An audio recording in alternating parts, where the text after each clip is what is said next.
Hello everybody, welcome to the stream. Vertical, the first. I'm experimenting today, and I'm only streaming vertically, so yeah, let's be honest, it's not made to be seen on a laptop or desktop, it's made to be watched from your phone, but that's how most people experience live streaming nowadays. So hello everybody, I hope you're doing well, and hey, I'm gonna bring the chat. I'm still experimenting with this, so I don't know how it's going to look exactly. We'll see. Maybe I'll have some surprises along the way. I don't even know where the chat appears when you're actually looking at this from your phone. Let me see. I'm just checking it myself because it's such a new experience for me. I'm so used to. Okay, I'm getting an ad. Okay, so where the chat is here. So, sorry. Okay, so you've got. Okay, you have chat below. Okay, just good to know. Good to know. I know where it is. So it's kind of weird to have both the chat on screen and in real life. So I'm gonna cut it for now. I think the experience will be better with that. And today we are going to make a really cool painting. I really love this painting, but I feel so bad that I left it on the side for so long. Sorry, my mic is a little bit too high right here. I feel so bad that I left this painting. Sorry, changing music for something more relaxing. Hello everyone, welcome to the stream. I feel so bad that I left this painting for so long. I left it to wait, and now I'm retouching. Basically everything you see here, this entire part that's right there, is a part that I've recently covered.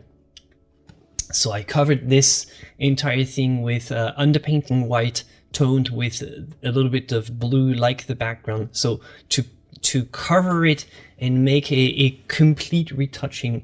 And this is the face is the part that I'm working on today, so that's what we're going to be doing together. So hello everybody, hello Richard, Emo, Rita, Nolwenn. I hope you're all doing well. So how is it going, everybody? Looks great, thank you, Rita. All right, so we'll see. So I'm experimenting with this format for today. So I'm gonna be here for the moment, for the time being. Probably at some point I'll remove myself from the frame. I don't know if am I really needed in this corner? I'm still I still need to figure out this new format. Seeing very little. I'm sick, will probably not last long. Oh no, and I hope you get better soon. Oh, it sucks. What is it, like a flu or something? Like a cold?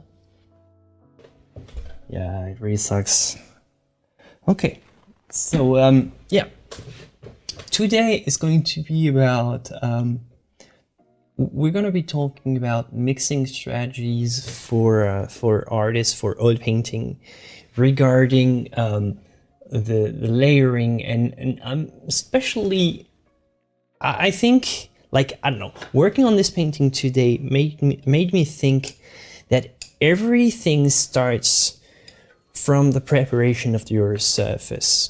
Why did I think about that? Because I was working on this ground, which is an underpainting paint. So it's an oil paint that's specifically made for oil painting, kind of underpainting. So it's a white and this one by Winsor Newton, and underpainting white is very sticky, dries very fast.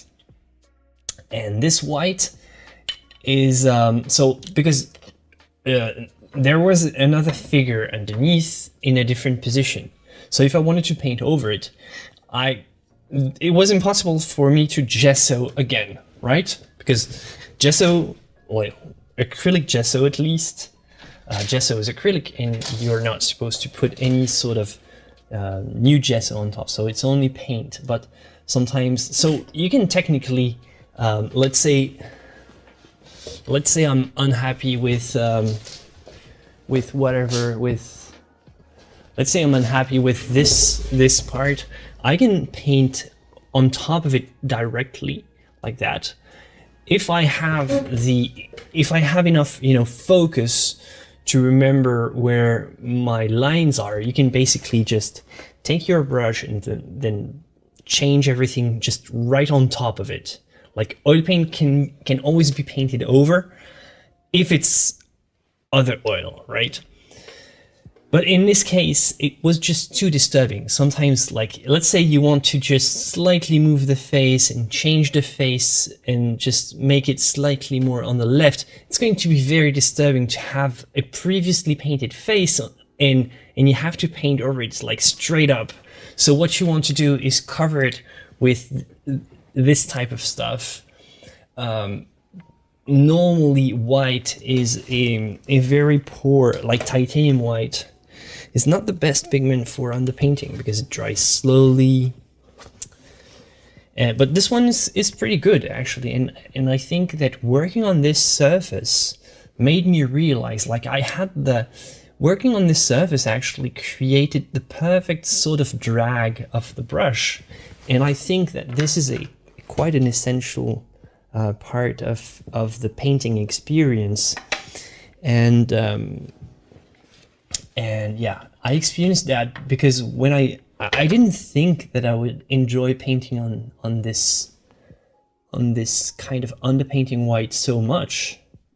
It almost works like a primer. It brings a bit of texture and it creates a surface that's very interesting for tight painters. So if you're a tight kind of painter, if you don't know what tight means, let me just explain real quick. Well, give me your best guess, like for those of you who kind of have an idea of what it means, tight versus loose. How would you describe it? I'm gonna try to do it myself. So for me, maybe it's different for some other people, I don't know, which is why I wanted to ask you about that.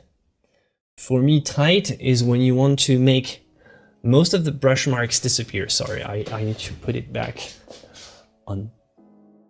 Okay. Yep. So for me, tight is when you want to make most of the brush strokes disappear, right? So basically you don't want any visible brush marks. And loose is when you want to have a more, energetic approach, and you leave visible brush marks. That's the core definition in my head. And obviously, so loose is going to be more dynamic, more expressive, and tight is going to be much better for details. That's how I see it. And actually, so this surface is very good for a tight approach. So that's mostly what I think I'm going to talk about today, is how to control your tight urges or make the most out of them. That's better, Richard. Okay, so you can see now. Maybe if you could move your camera a little bit on your right, the camera. So my camera or the main camera? So the camera, my face cam, or this one? Okay, all right, so apparently it's already moved. I don't know what I'm doing, as always. Okay, like that. If you don't want to see my face, let me know, because yeah, because seriously, who wants to see this face? so I can have just the shot of the painting. Yeah, so as I was saying, the texture of the surface is huge, but also the stickiness, the consistency of your paint. Like this one, for details is and just subtle blending, this surface, this texture, combined with a paint. This paint has been on my palette for 2 days. And you know, after a certain amount of time, the paint starts to become a bit sticky. Like you get the perfect stickiness, which is super cool because I don't know how to explain the difference that it makes. But if you want to make these, you know, subtle blends, well, in this case, this kind of texture is really what you want. I'm gonna show you with a much more of a close-up shot. Hold on, don't move. Hello to everybody, just joining. Okay. Ouch.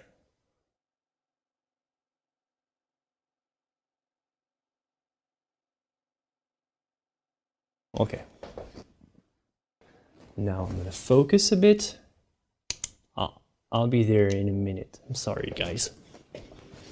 All right. Yep. See, I'm gonna try to show you how the blending. It's almost like I have to drag the paint on the surface for it to, you know, do something, do the things that I want. It's like it doesn't want to slide away. It's not slippery, which is absolutely tremendous for blending control. If you want to make the surface, you know, seamless, dropping brushes. So that's first good sign of the evening. I'm starting to drop my brushes.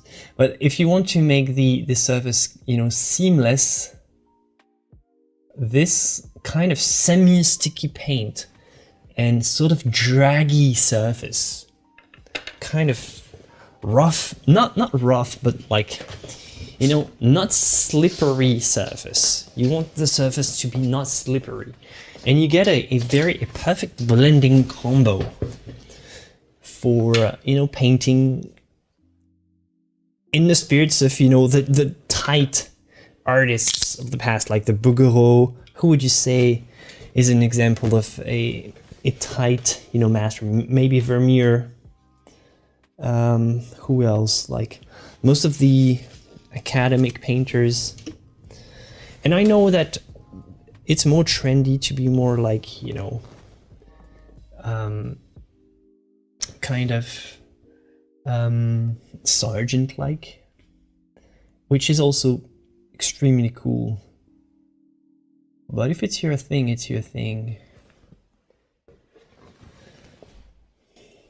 Hello Felicia, the commands won't work today because it's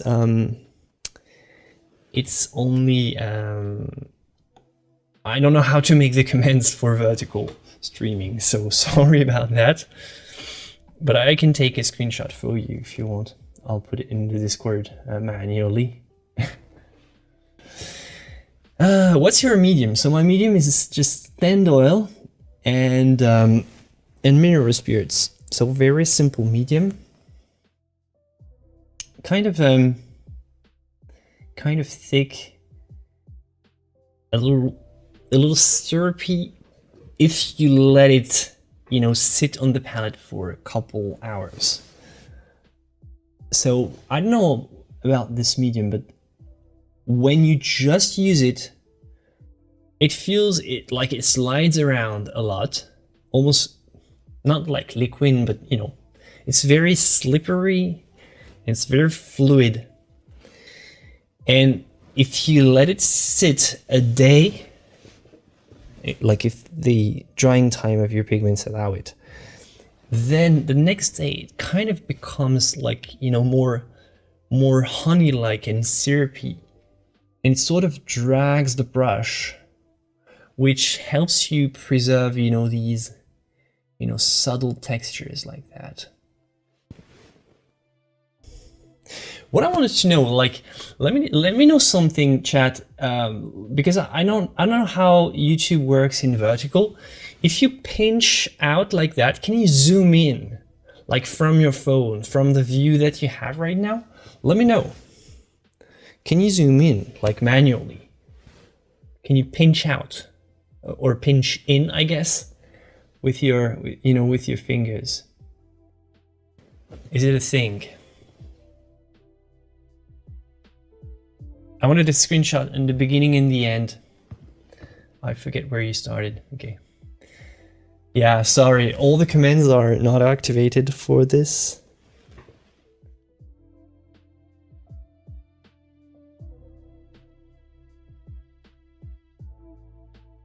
Actually, technically, I could. It's just I haven't had time to set them up yet.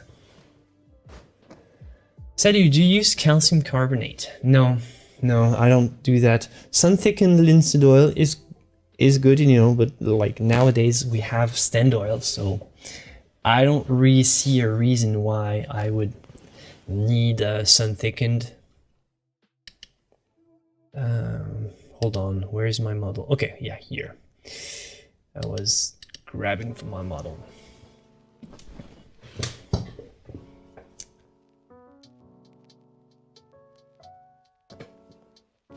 I can screenshot. So yeah, you can screenshot on your own device, but what Felicia was trying to do is make a screenshot that goes automatically in the Discord, which is like the Discord might be linked.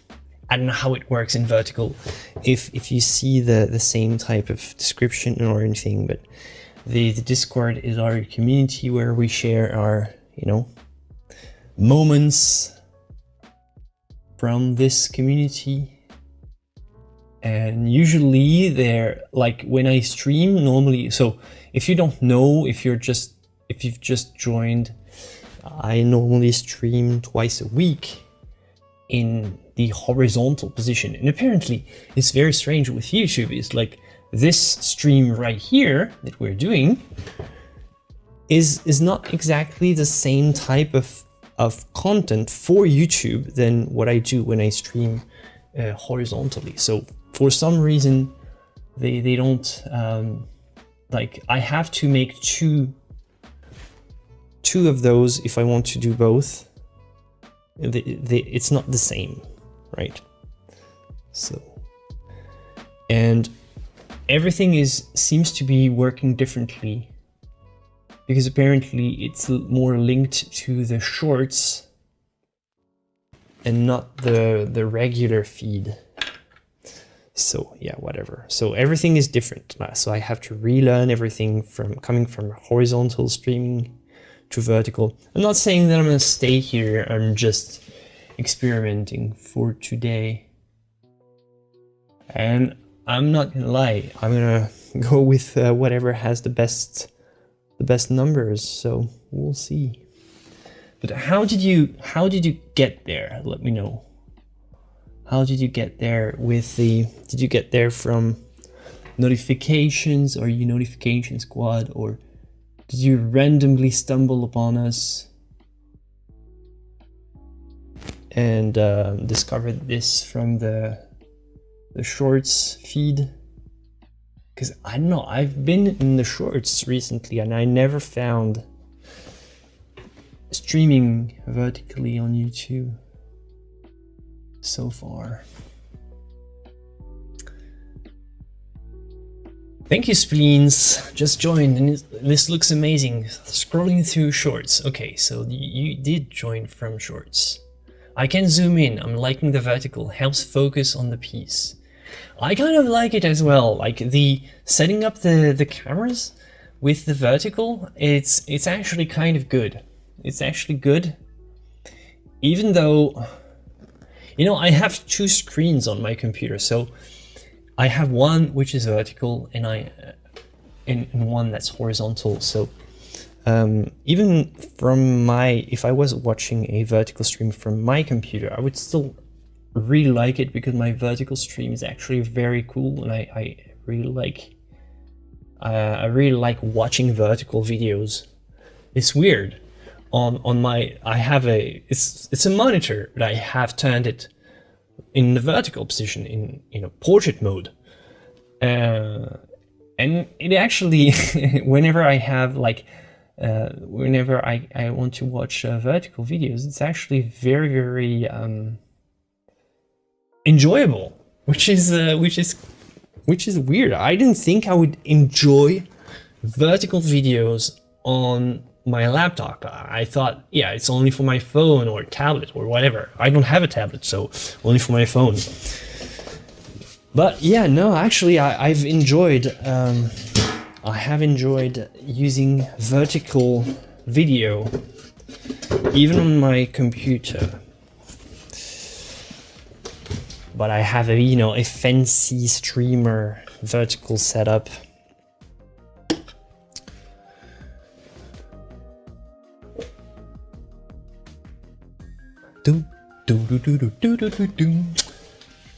Hello, Aurelia. Hello to everybody. I haven't had the pleasure to greet. Welcome to this live stream. So yeah, this combination, as I was saying, this combination of, you know, medium surface and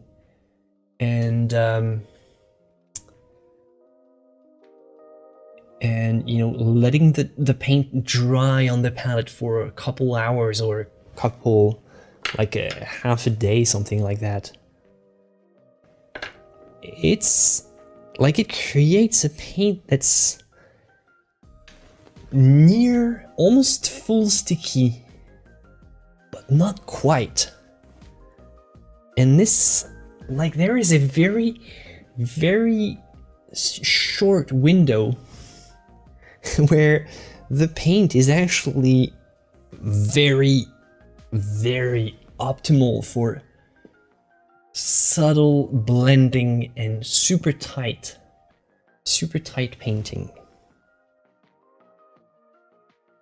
I guess you can speed it up with, you know, drying mediums and stuff, like, you know, try to not use the paint until it starts to almost dry on the palette, and just use it during the, you know, couple hours you have left before it becomes completely unusable.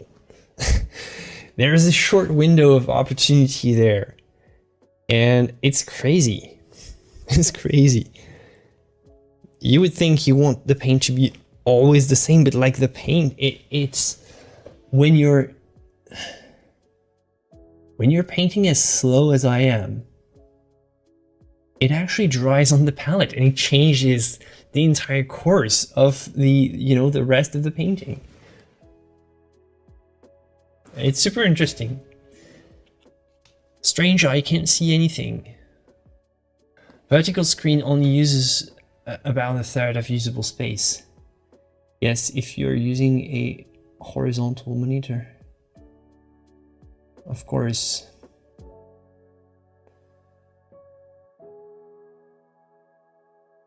Yeah, last time I actually tried both of them at the same time, so horizontal and vertical. But actually, I think it messed up, you know, it messed up YouTube. YouTube didn't know how to react to that.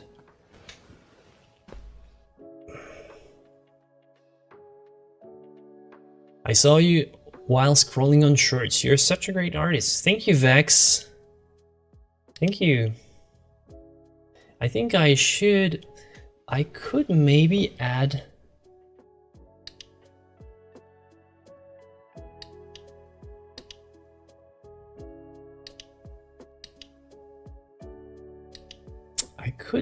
this in this feed right here. Hold on.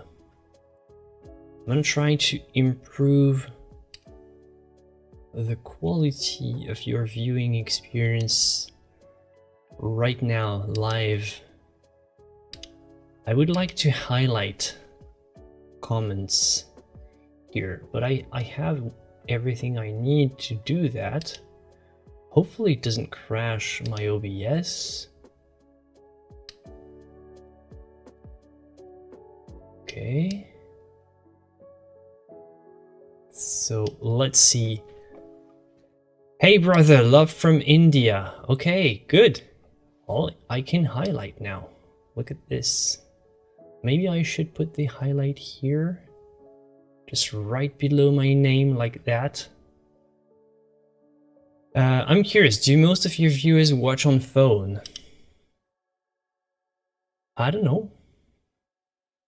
I think like a lot more people are watching, because right now I can see that the stats are definitely above my average in horizontal streaming. Definitely, it's definitely above. Hi, love from Pakistan. Hey, love from France. How are you doing?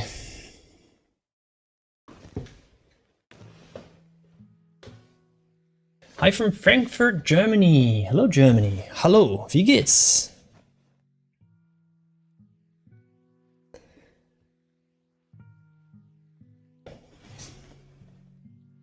What I was doing? Okay, yeah, I was looking. Yeah, I was talking about this strange phase of just when the paint, it's barely starting to dry on the palette, but not quite yet. And sometimes you should refrain from thinning down the paint. It's like, it's tempting to think, hey, my paint should be like fluid like water all the time. Sometimes, you know, you want your paint to be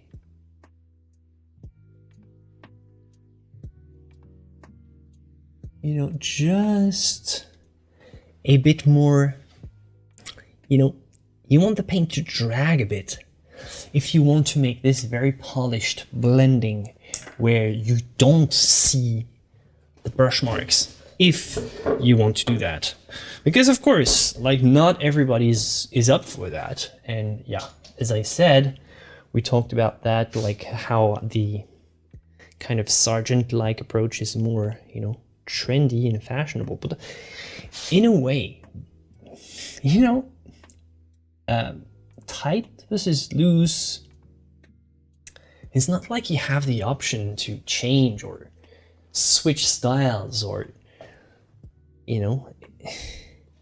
tight and loose is more kind of how you see the world, how you see your art. It's not something like, if you're naturally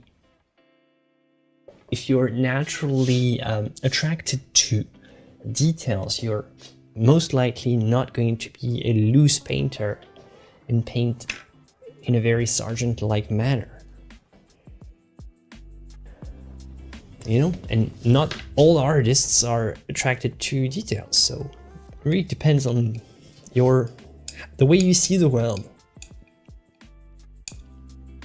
It's really a personality trait, in my opinion. It's not something you really control. Here, would Savarola be considered tight or loose? Very loose, very loose.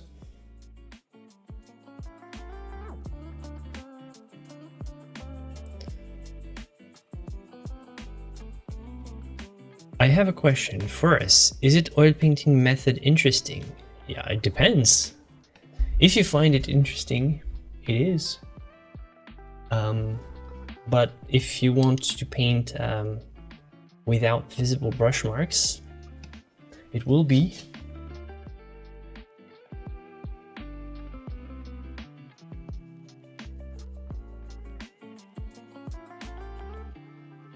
Scrollable loose-ish? Sorolla? Did the autocorrect really create this? Screw it, I'm pulling up my oil pastels. I feel like drawing it now. Yay!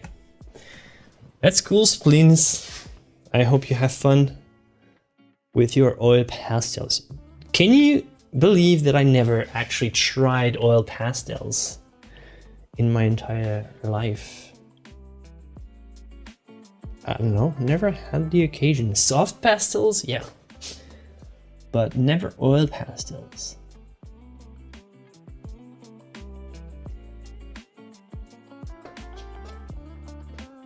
Only flat brush allowed to oil painting. Another? I don't understand what you're saying, Asmara. Try it. They're messy, but they're fun. Okay, I'll try them.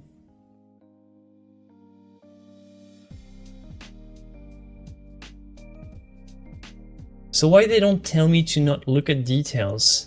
I don't know. Like, some artists actually really like to look at details, so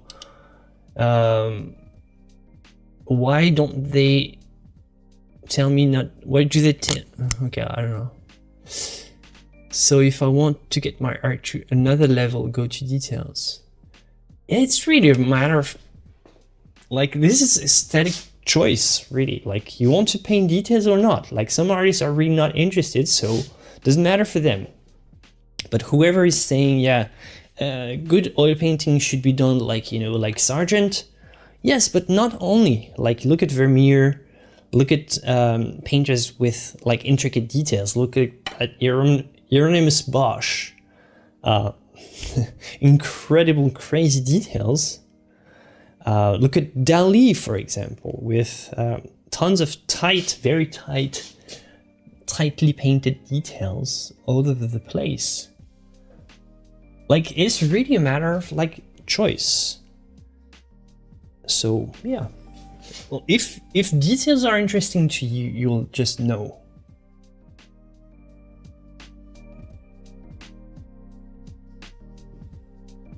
If you find details completely irrelevant, you'll basically clear them out of your head when you're painting and not even consider them. Whereas if you find details, you know, important, you'll naturally focus on them, and you'll just not let go until the details that you wanted are there in the painting. And that's how it works, in my opinion.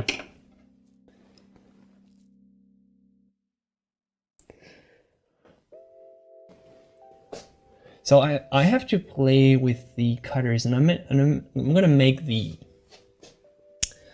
cutters from this side here very reddish, and it's normal because if you want me to give you the full context, there's going to be kind of a red light here. So all these, they have like kind of red shadows illuminated, like reflected lights. Red reflected lights, basically. So that's how they're gonna be. So I'm gonna make the skin cutters. Sorry, I have interference with my mic. I'm gonna make the skin cutters voluntarily more reddish than the normal, right? Oops, sorry. Yep, good. So this entire side here. And what's good with this technique is you can also blend the cutter in directly, which is what I call canvas mixing. So basically you have palette mixing for whatever is happening here on the palette, and you also have canvas mixing. Like, let's say I'm taking some red, pure red, directly like here, and you know, I'm blending the red with previously laid paint right there directly on the canvas, letting it happen as it goes.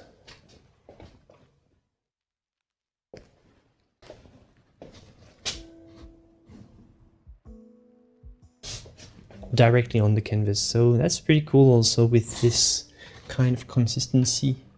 It works with every type of paint, but with this one it's even more controllable, which is nice. Nice.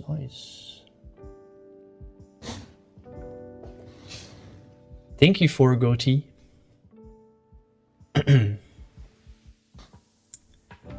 How do you make it so realistic? Yeah, that's what I said. It's all about making the. It's about a combination of paint consistency, texture of the surface. So you really want the brush to kind of drag, and you don't want the brush to, you know, slide all over the place if you want to control this. And after that, you need, you know, good knowledge of, you know, values, proportions, all that good stuff. But that's not something that I can easily explain. But, you know, purely in terms of the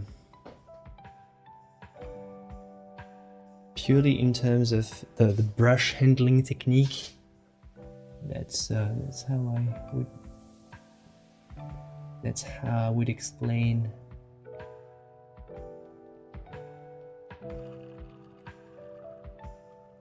Yeah, I was really not happy with the face that was painted there previously.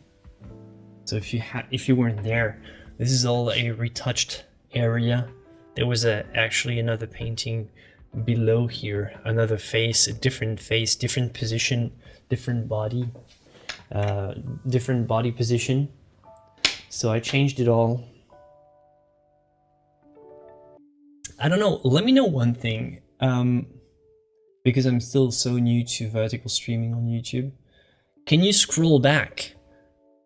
Because that's kind of a big deal. I really like the ability to scroll back during streams.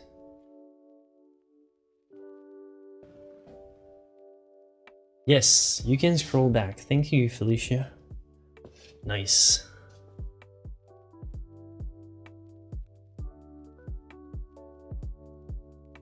Did you use any reference? Yes, for this one, yeah. It's hard to not have any models, but most of my work is kind of imaginative, and how I consider my job to be to take pictures, assemble them, and remix them into something new and unique.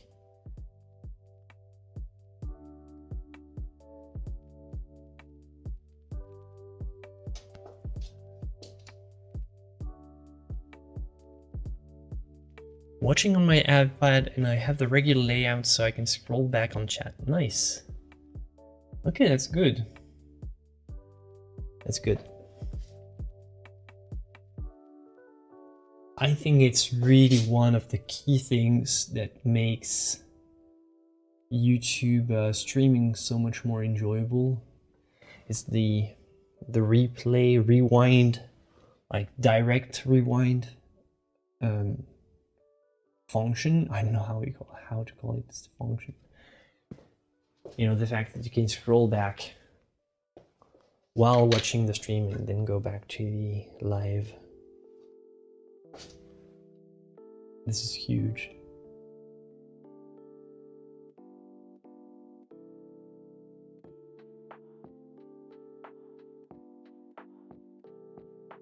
Which is why whenever there is a streaming that's multi-platform, I'm always choosing to stick on YouTube, to stick to YouTube for that very reason.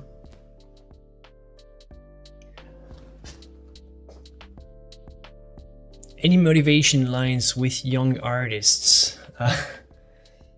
Man, just make art.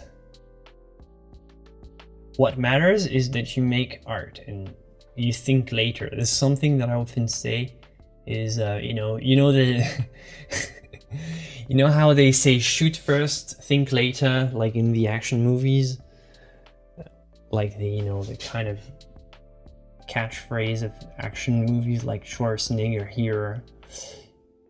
like Stallone and stuff, they had like always these, it's like shoot first, think later.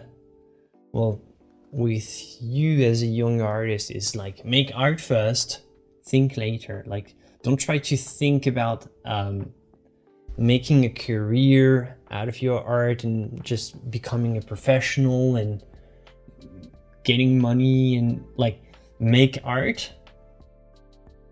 Think later when you have the art already like available. So basically you want your art to support your artistic projects. But like you think this is stupid advice, and maybe you're right. You know, I'm very well known for having stupid advice. But like, you wouldn't believe how many people actually worry about, can I make a career out of my art and stuff, before even starting to actually make decent, high quality art. First, make the high quality art, and see how it compares to whatever's on the market. And if it's good, like, it will find a way to sell itself or make itself, you know, valuable.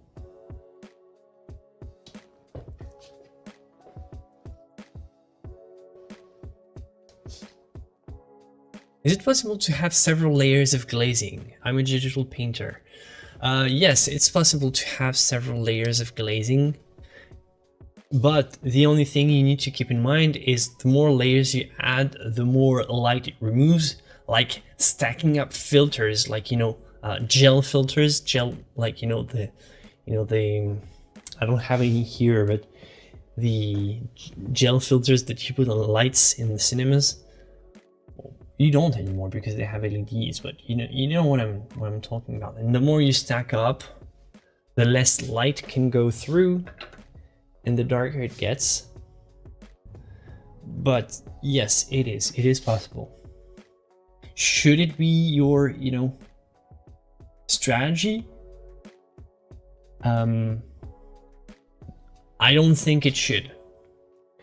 Only use several glazes on top of each other if you know, you already have a glaze and you need to correct the color.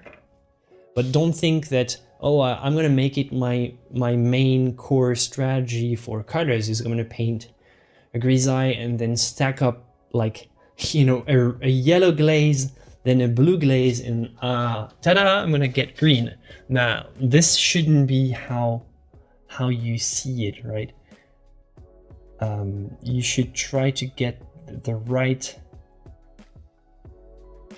You should try to get the most perfect color from the first glaze, if possible, and work from there.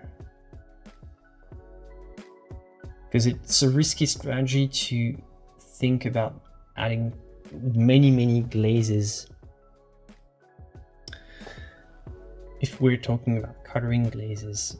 But I think I have something in my glazing video on my channel where I talk about like the two functions of a glaze, where you have transitional glazing and more coloring or chromatic glazing. One glaze would be kind of take a monochromatic dress and make it green, let's say, by glazing it with green. And the other one would be, you know, work the transitions wet on dry with, you know, kind of sfumato like Da Vinci. And they're two very different. They use the same kind of approach, physically speaking, optically speaking, but they are pretty different in how much they change the painting, how much you can stack up. Because transitional glazes, yes, you can make as many transitional glazes as you want until you reach, you know, the point that you desire.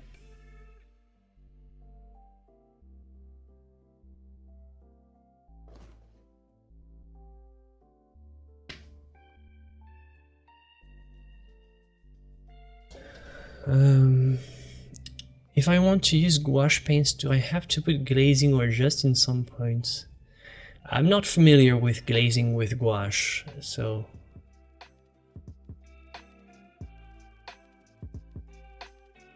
I notice you have some blue in your highlights. Is this the canvas causing the white to look blue, or is that on purpose? Yeah, it's on purpose because as you can see, my background is full of kind of city lights that are kind of bluish. So all these lights will kind of create a white. It's a white light, but has a bluish undertone. And also it allows me to bring this very nice, you know, enveloping sign color that I really appreciate. Never use water with oil. Yes, thank you, Cody. You're right. Maybe I missed the comment, or was it with gouache? Oh, was the comment about using gouache in combination with oils? Yeah, no, don't do that. If this is what it was all about, yeah, try to avoid this if possible.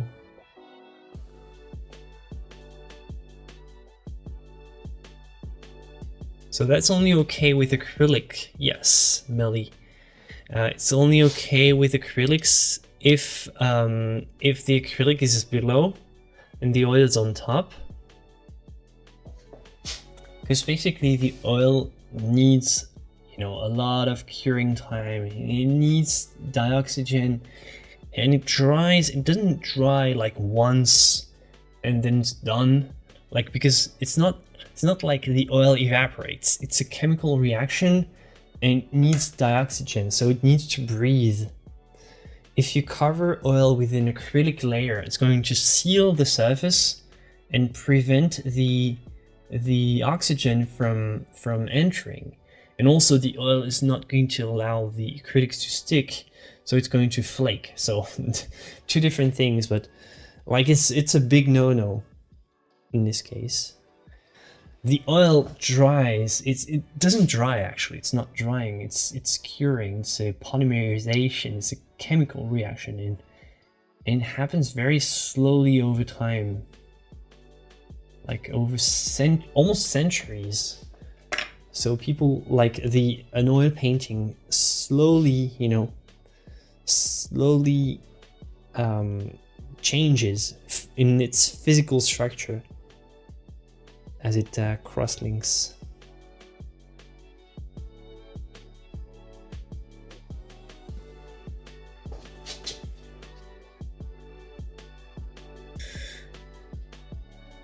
Florent, do you have any tips for preparing artworks for portfolio for academic purposes?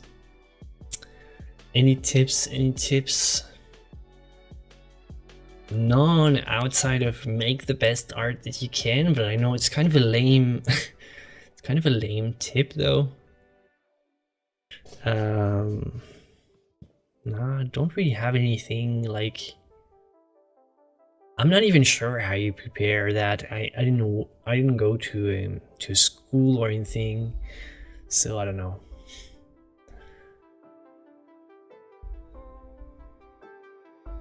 Please go back to horizontal next time. It's very difficult to watch on a laptop. I'll go to whatever works best in the interest of my channel. So I'm sorry if you don't like the experience, but you know, I've got to go with whatever works the best. Like, if more people enjoy this, I don't know. It's like it's not like a lot of people were actually watching my horizontal streams though. It was very, very niche and not a lot of viewers most of the time. Like, I've got a lot more viewers streaming vertically already. And also, as always, don't forget to like the stream, because it also helps in terms of number. If you do enjoy the stream, if you do enjoy what we're doing here. Okay, so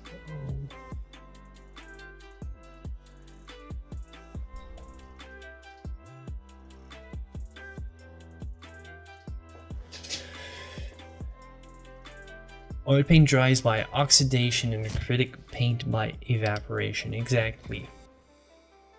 And the oxidation, the problem with the oxidation is it's a very, very slow reaction. So actually, evaporation is not a reaction, it's a change of physical state. Whereas oil paint is a chemical reaction, so whatever happens with oil paint drying has to do with chemistry, whereas acrylic is physics. If my high school memories are right, but make sure you correct me if they're not, because they very well might not be accurate.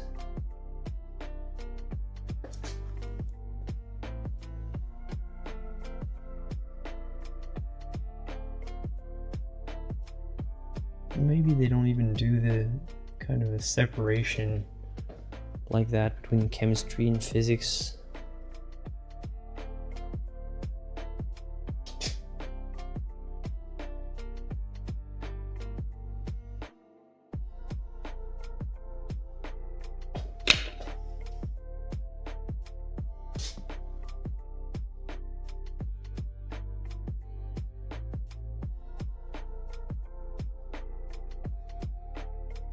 Okay. So right here for the, the blue, I get a kind of a rim light that hits this part of the nose. And for this area here, I can use the bluish underpainting color, which is why it's so cool that I made it toned like that with this kind of cyan blue hue. It really helps with setting up the kind of the atmosphere of the painting.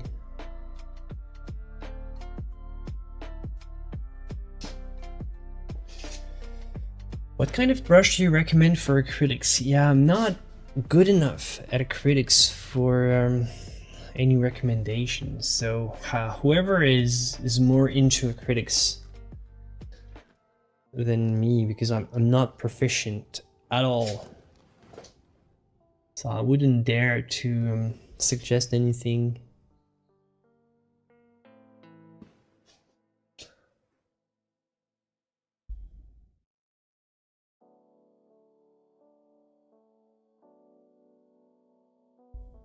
I'm sorry, I'm way back on my chat. Okay.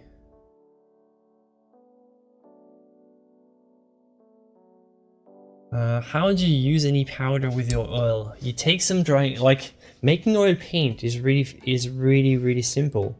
Just take some powder, some pigments, like it has to be painting pigments.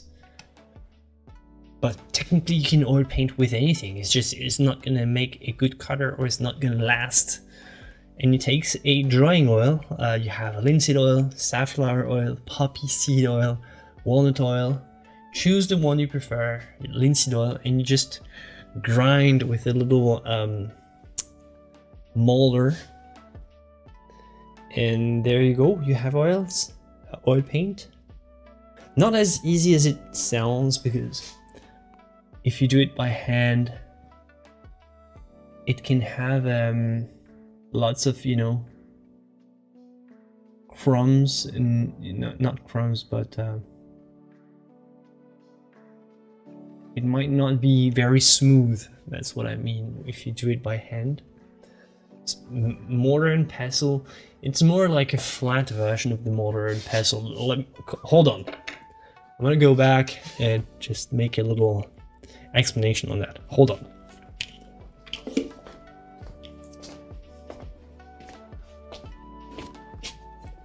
Okay, so where is it? Here. I'm gonna take some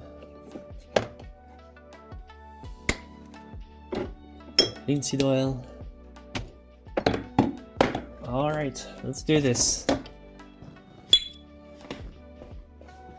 I don't have a grinding table though, so I'm gonna be very gentle with my palette if you excuse me. So let's switch to my palette. I'm gonna show you something. So how do you make okay, let's switch to the palette. So here is it. So you want some powder pigments. Here's red ochre, natural red ochre. So oil paint by default is this. It's just a powder like that. Pastel is the same. Watercolor is the same. They're all pigments by like everything you paint with is that pigments. The big question, the big challenge is how do you take this, put it on the flat surface so that it stays in the same state and doesn't fly away when you blow on it. That's the big question. So you need a medium, right? And the medium for oil paint is what? Is, yes, you guessed it, it's oil. What's the medium for watercolor?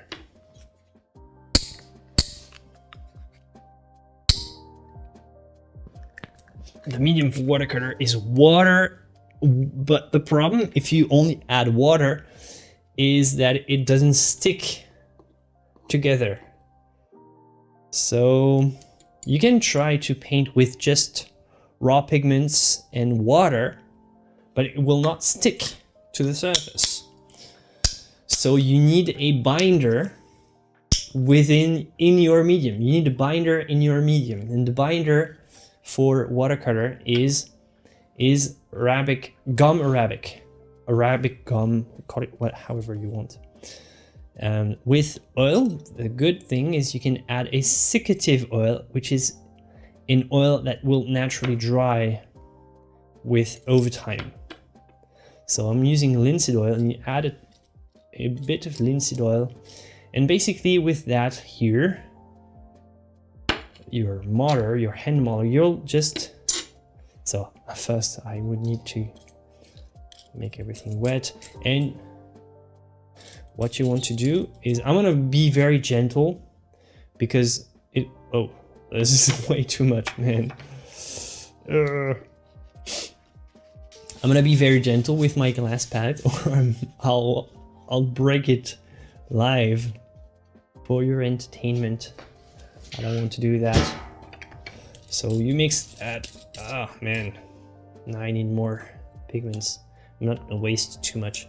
Basically, that's how you do it, right? And some painters still do that by hand. They mix their own pigments, and you can also grind your own pigments. Like you can go in some sort of a clay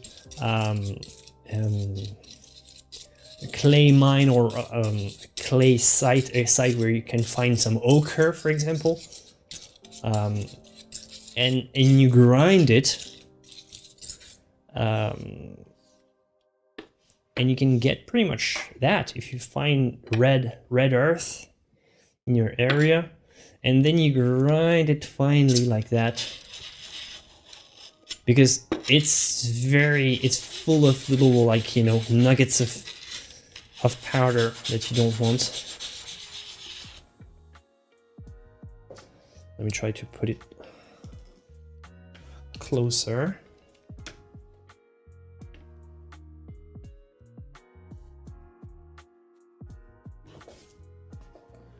See, and you do that, and basically with the strength of your arms you make oil paint.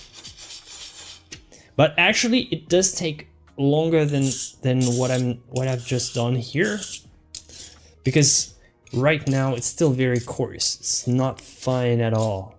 To make it fine, you have to just grind over and over until it's fine enough. Like right now, even like here, I think you can hear it. Hold on, let me bring it back.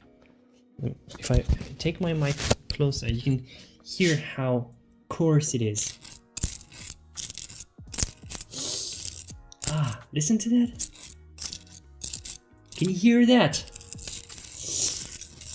Ah. See, you want to grind until you have none of this anymore. Ah.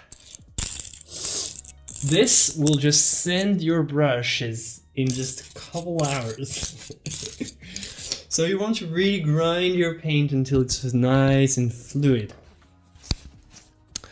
And yeah, it takes some time and dedication, a lot of dedication. But you make your paint like your top quality, exactly how you want. It's like custom made paint. And it's amazing if you can pull it off. If you have the energy to do that, it's amazing. I think, isn't that Cesar Santos? Doesn't he make his own paint now? I think I've heard about that. Maybe someone else. Man, the courage that it takes. I like to work with, you know, brands that I trust that make that in a factory. Okay, is oil paint non-toxic? Yes, it's not non-toxic by default, but like oil is oil, so it's non-toxic. Some pigments can be toxic. In this case, the red ochre that I'm using is non-toxic. However, the dust, if you grind your own paints out of raw materials, it can be toxic. Like just the dust, breathing some of these dust can be pretty harmful. Other than that, like oil itself is non-toxic. I have like a full video, I have a full PDF, I have tons of stuff on oil painting safety, so I really recommend that you check it out. Even you go on my website, follow my my links, go on my website. In my education for artist resources, I have a full section on oil painting safety, so you'll see everything you need there.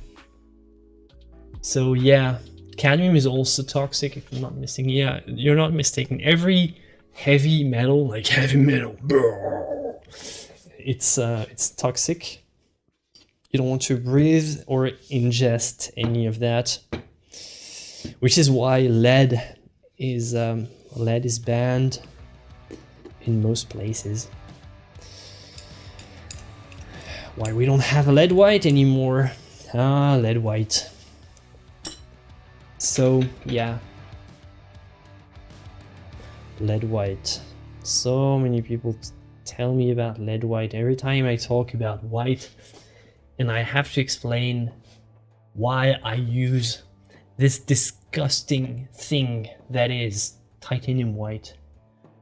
And people always, hey, why don't you use flake white? So much better. Yes, but I can't. Like here in France, if you want to use lead white, you need a license, like for like a restorer license, or if you're doing like you need to have like a special reason for using it, because it's not on public sale. You can still access it, but you need a good reason.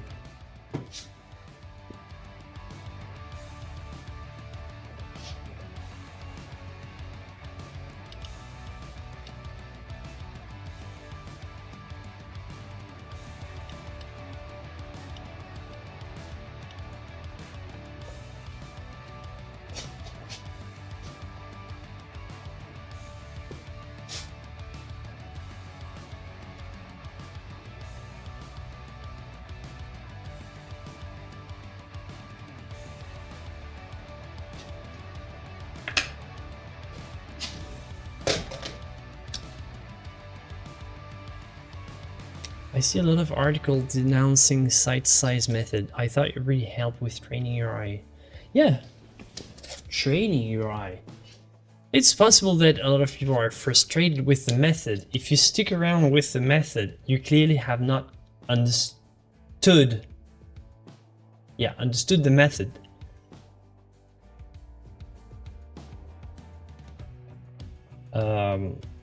Yeah, definitely. The site size method is not a method that's made to stick around.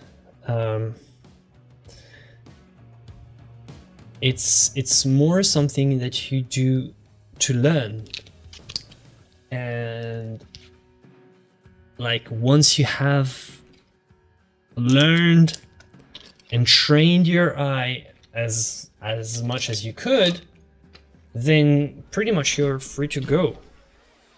But and it has to be complemented with during your learning phase. You don't want to restrict yourself to that, so you want to complement it with other methods of artistic creation, not just site sizing everything, because once you're out in the world and once you're on your own, you'll realize that nothing wants to stay in the perfect site size setup and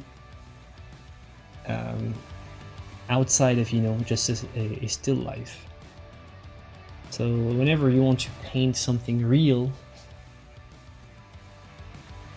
it will most likely not be site size, so you have to learn that beforehand. But yeah, no, I have absolutely nothing against the site size. It's basically, like I said, the way I see it, site size is for the eye what a workout is for a professional athlete. Like if you play basketball, working out in the gym and building muscles is not going to help you be a better player, but it's going to help you perform better. Site size is not going to help you become a better artist, because site size is not about art. It's about training your eyes. So it's not going to help you become better as an artist.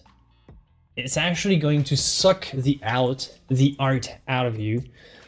Site size is not art. It's a training method. But if you understand that, man, you're good to go once you have learned your lessons from the site size school. You can move on and create some amazing stuff. But you do have to train the real stuff, and site size is not art. That's what a lot of people criticizing the method miss, in my opinion.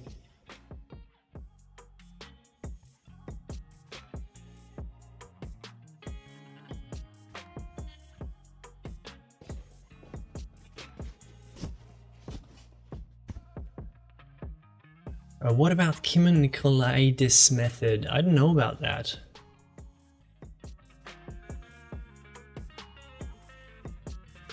Oils take forever to dry for me, but I live in a humid place. A painting takes months to dry fully.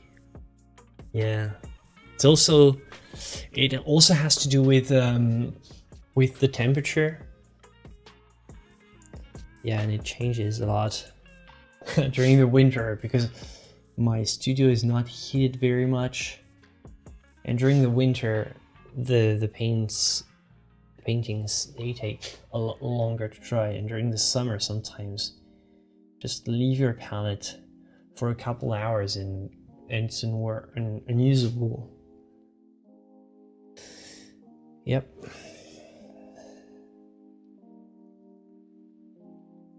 Use whatever works in your context. That's the good thing about art. It's like, it doesn't have to. It's not like there is this one thing, this one method, this one technique that works and that you sort of have to use all the time. Use whatever First of all, whatever you want and whatever works best.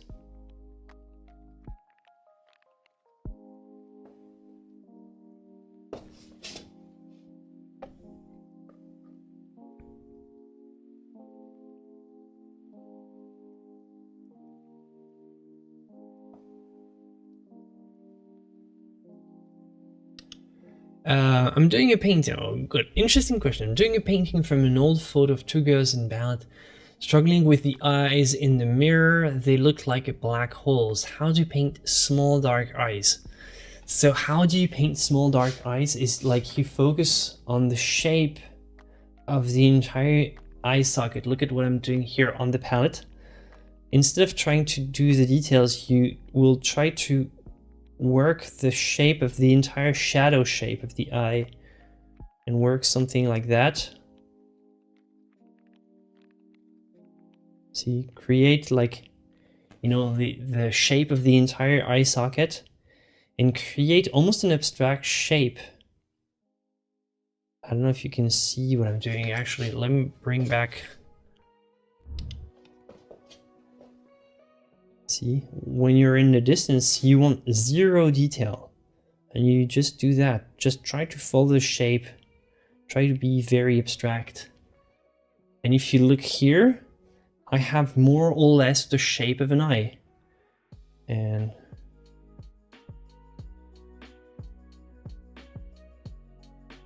see? So that's how you do it.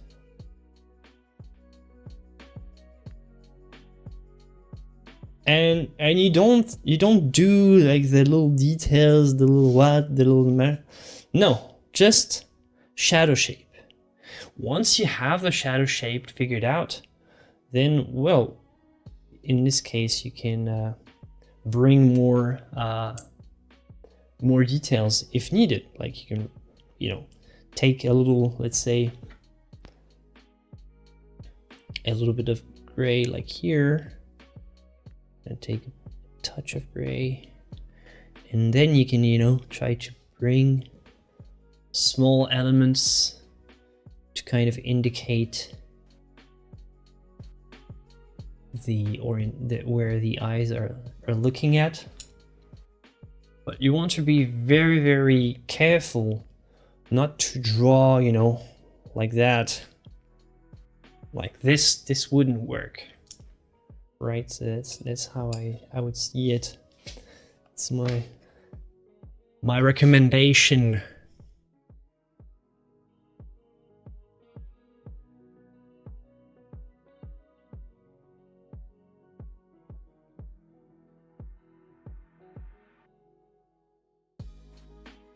Hi, I'm new to your channel. Love this kind of art.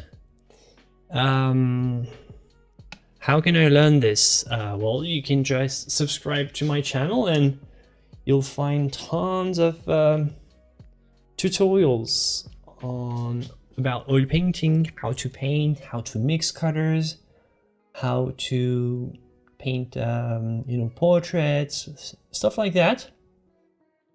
And my channel is full of help, but you'll also find help in other channels by amazing painters.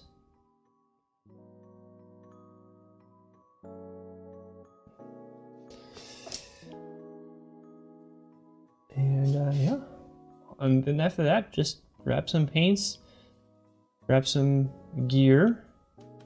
You can look up on my website. I have a sort of a supply list if you want to just start.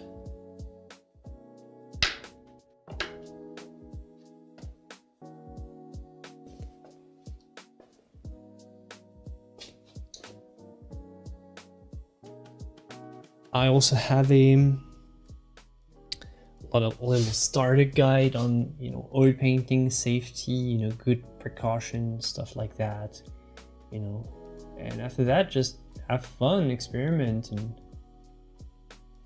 it's more easy than it sounds.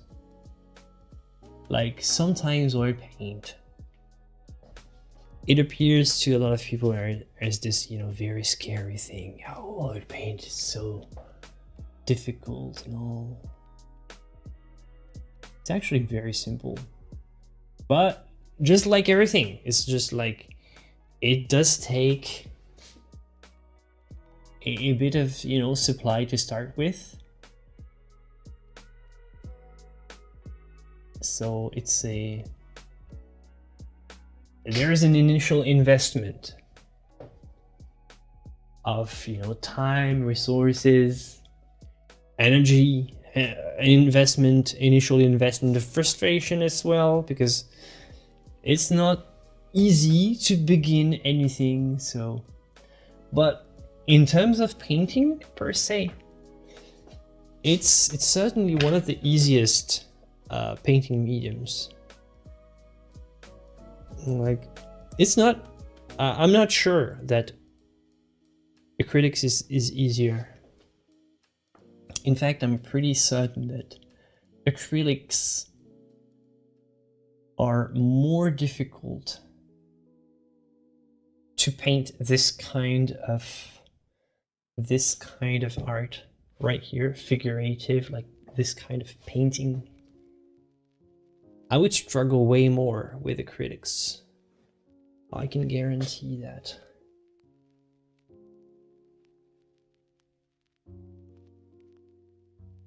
So, artistically speaking, it's an easier medium to use. But practically speaking, no. Because you can't, you know, you can't wash your brushes with water. You have like, there's a little bit more of a, you know, practical and material setup to bring into the equation before you can start making art. And once you're ready to start, then painting itself is easier because of how it dries slowly and stuff like that.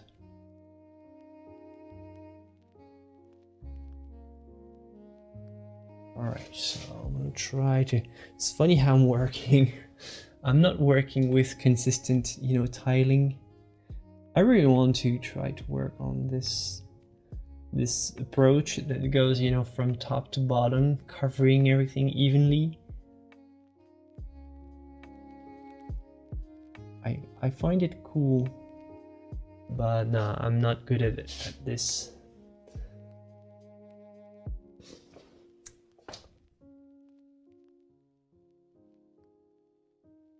It's actually very impressive if you make a time lapse of this.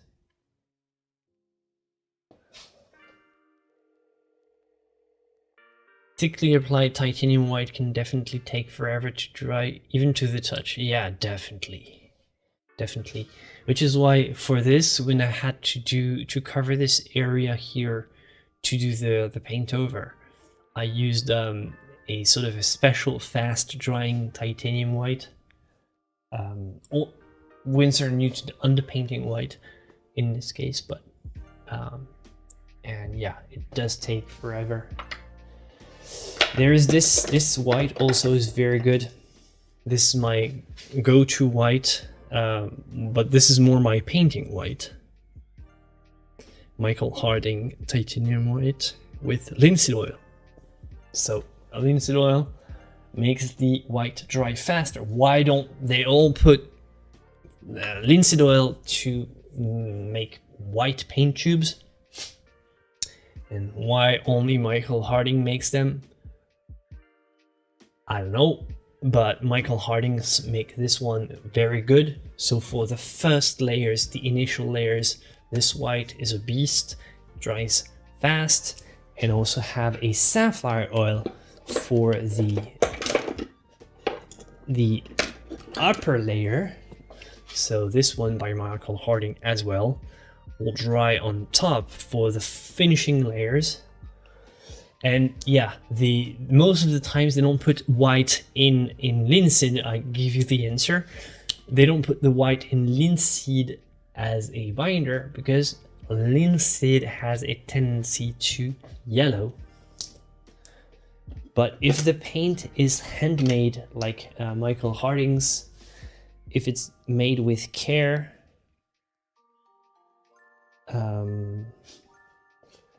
with this super high quality, then in this case, even titanium white with linseed oil will not yellow that much, and it will actually be a very amazing pigment. So strongly recommend this one. Sorry, I was just checking my mic here. You blocked the camera while working on the painting. Oh, is it possible to fix? Yes. However, the painting will have a very big distortion, so it will be on the side. But yes, it's possible to fix. Even though I'm pretty much out of options here. Yes, I know you don't want to see the back of my head all the time. How does it look? That's the max. Okay, maybe here.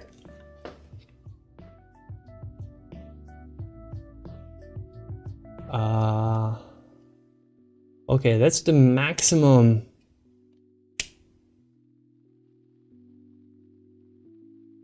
Okay. Ugh.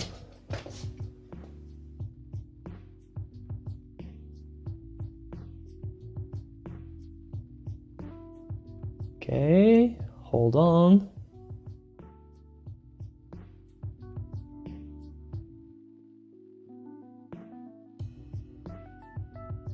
Oh my god. Okay.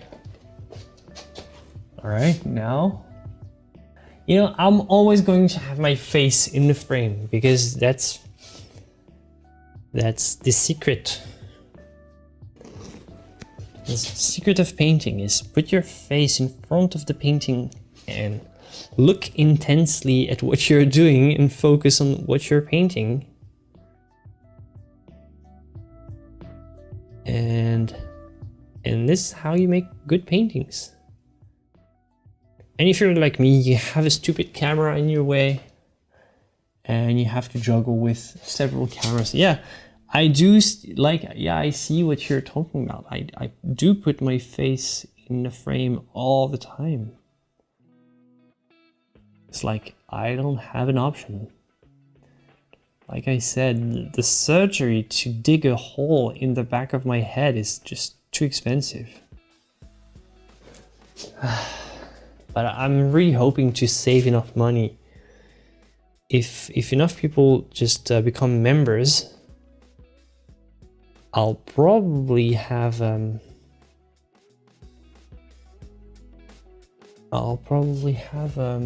enough money to dig a hole, finally dig a hole in the back of my head.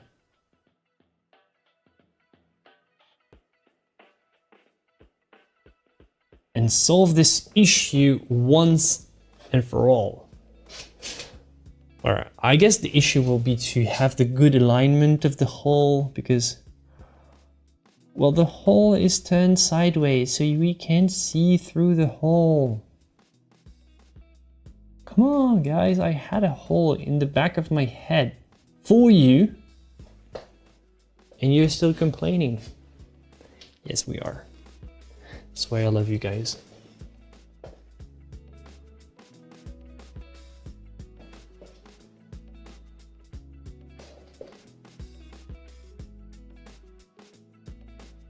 I tend to lean in close to a project as well. It becomes a habit. Well, you just have to look though.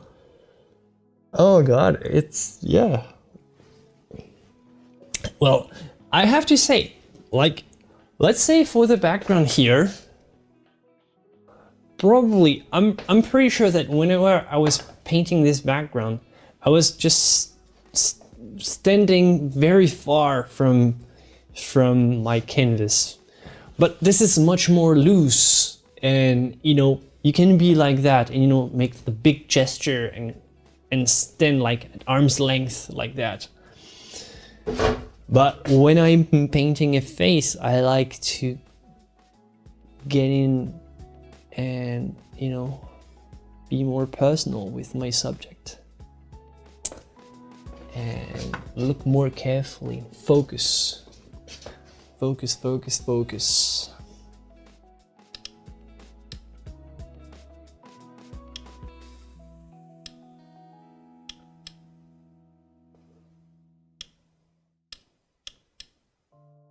Trying to reframe, maybe reframing a bit will help. Could do a POV, yeah. Could do a POV though.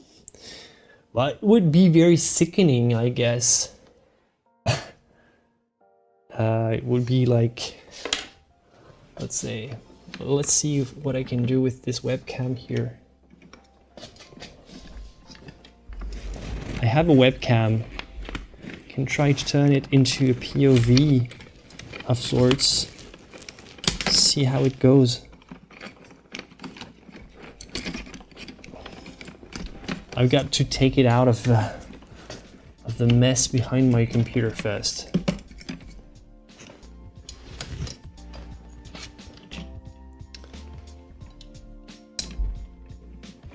Okay.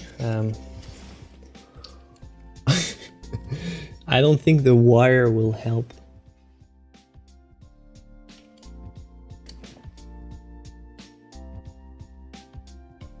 It's going to be pretty sickening. You ready for seasickness?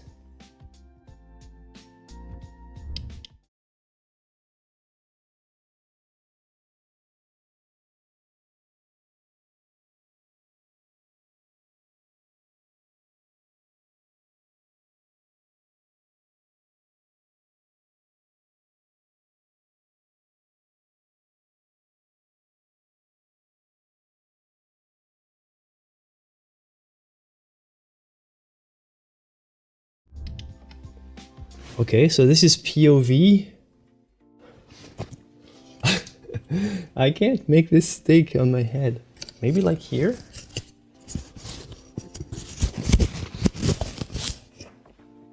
Oh, nice. Okay, so this is a POV. You're looking at my point of view, basically. You're just under my chin, and I'm strangely wired to my computer. Actually, you're not looking high up enough. Oh. You tell me if it makes you want to throw up, because it's moving so much.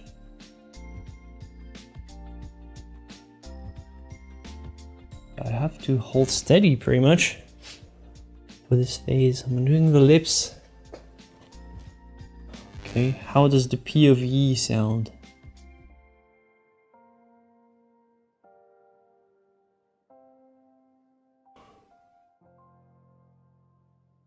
How does it look?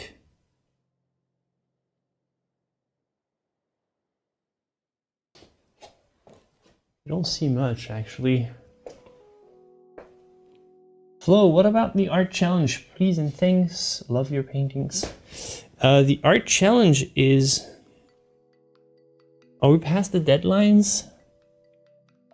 Oh, I'll check the art challenge later to sort of conclude the stream. I'm in the vibe now, so I'll check them out later.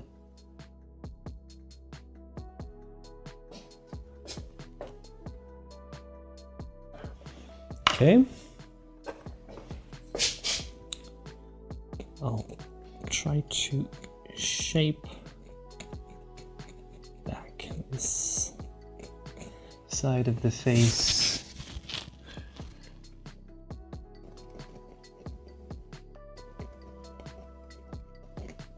You know, I should have a GoPro attached. Would be fun.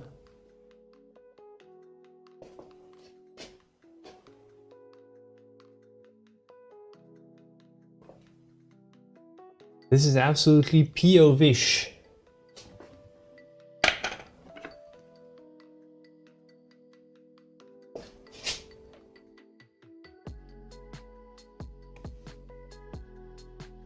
How many pieces can we put up? Yeah, as many as you want. It's really up to your motivation, I guess. And the good thing is it doesn't have to be specifically made for the purpose of the challenge. So if you already had like loose paintings that you did before,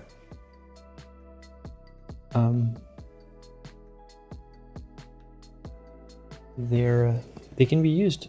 So that's cool. We're not very picky with the art challenge, really. It's mostly to have fun.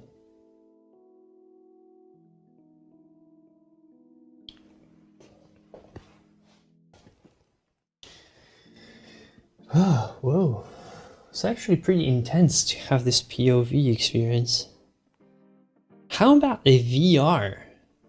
Have you seen the...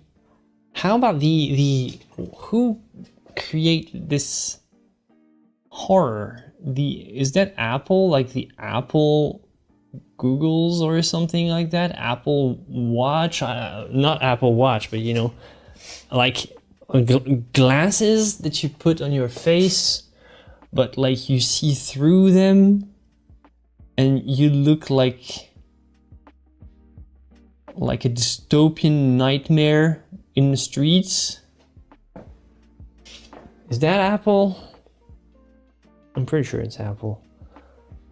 How about that? How about that for a streaming experience? That's maybe I should ask you to all use your Apple Vision or whatever, and just we would just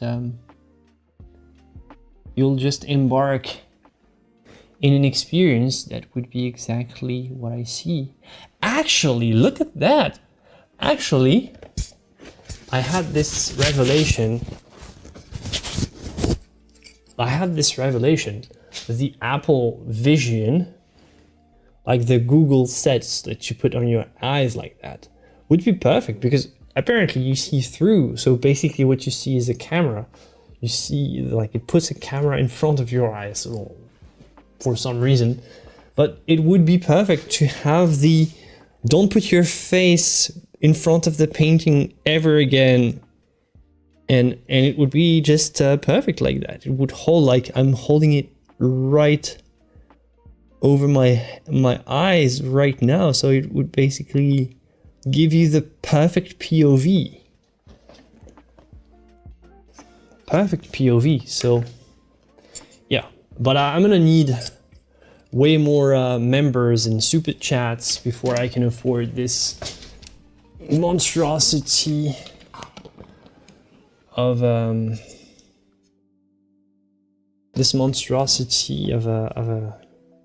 headset or whatever. I don't know what it is exactly.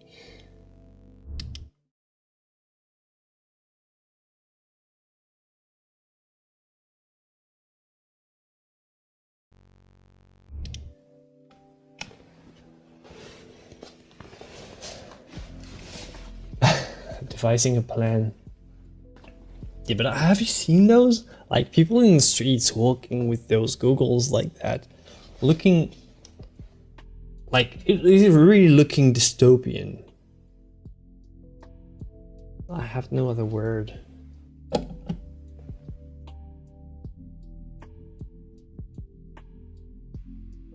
Thanks to the shirts now where I buy my art supplies. It's actually a gift. Sometimes I do buy from them, but it's actually a sponsored event.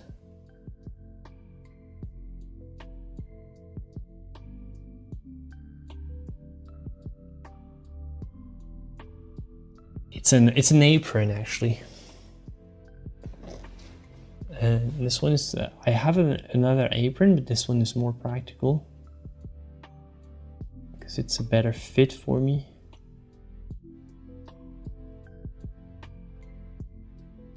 And has more pockets.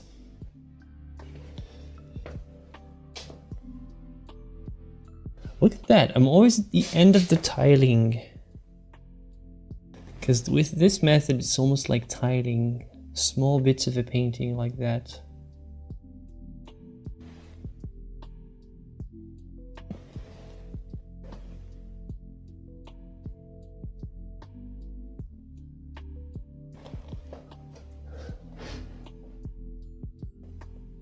And then I'm gonna do the hair.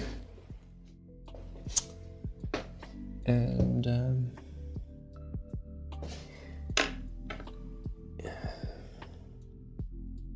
if I'm in a good mood, I'll continue with the arm. Maybe this arm shouldn't be too hard.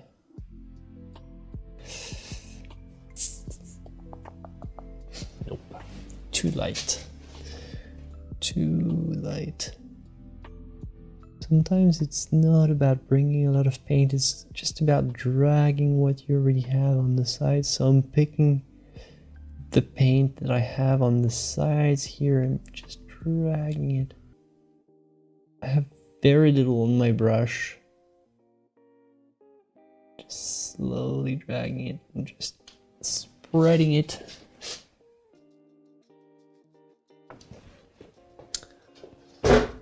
And yes, why can I see?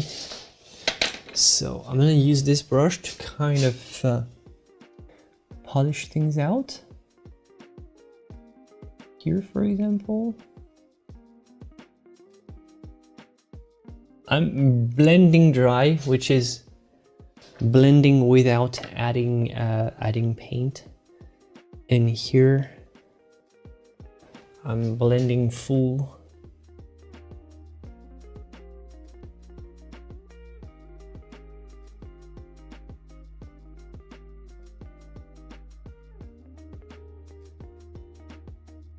Okay, yeah. Actually, I'm gonna take this, I think I'm gonna take note of that. I want to take this idea of blending dry and blending full. I don't know, it's not a thing, it's just something that I made up, but it could make an interesting, you know, video idea. So,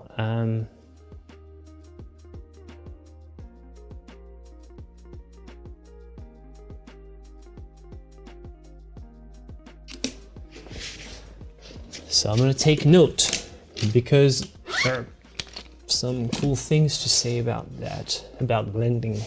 Blending is a cool subject idea for a painting, so for a painting tutorial. So I'm taking whenever I have, like, you know, an idea, I like to have my little notebook.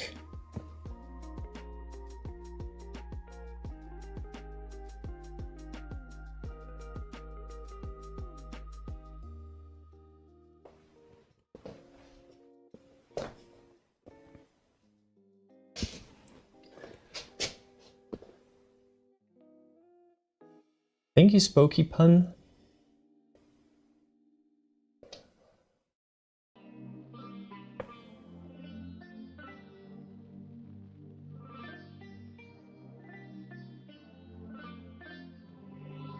Yes, Cody, we're doing the art, sorry. Yeah, we're doing the art challenge review at the end, and we'll pick the art challenge at the end as well. But if you have, I don't know, can I do a poll in the shorts vertical feed? I don't know. We'll see. I'm gonna try. At least.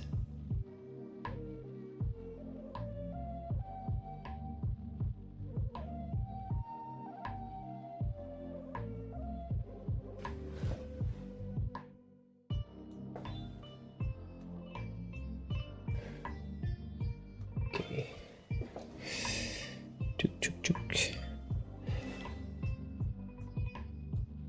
I'm gonna check out if we can make a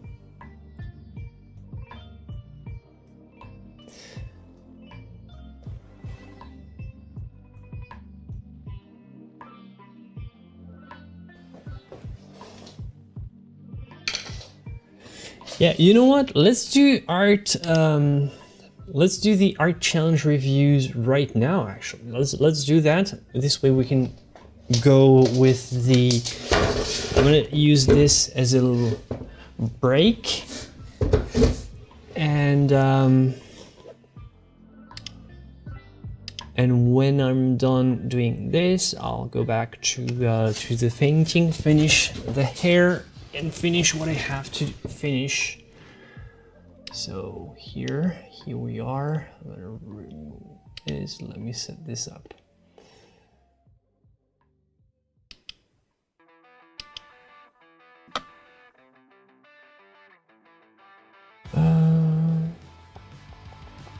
Okay, where is it? Art challenge. Well, we actually have a lot of submissions.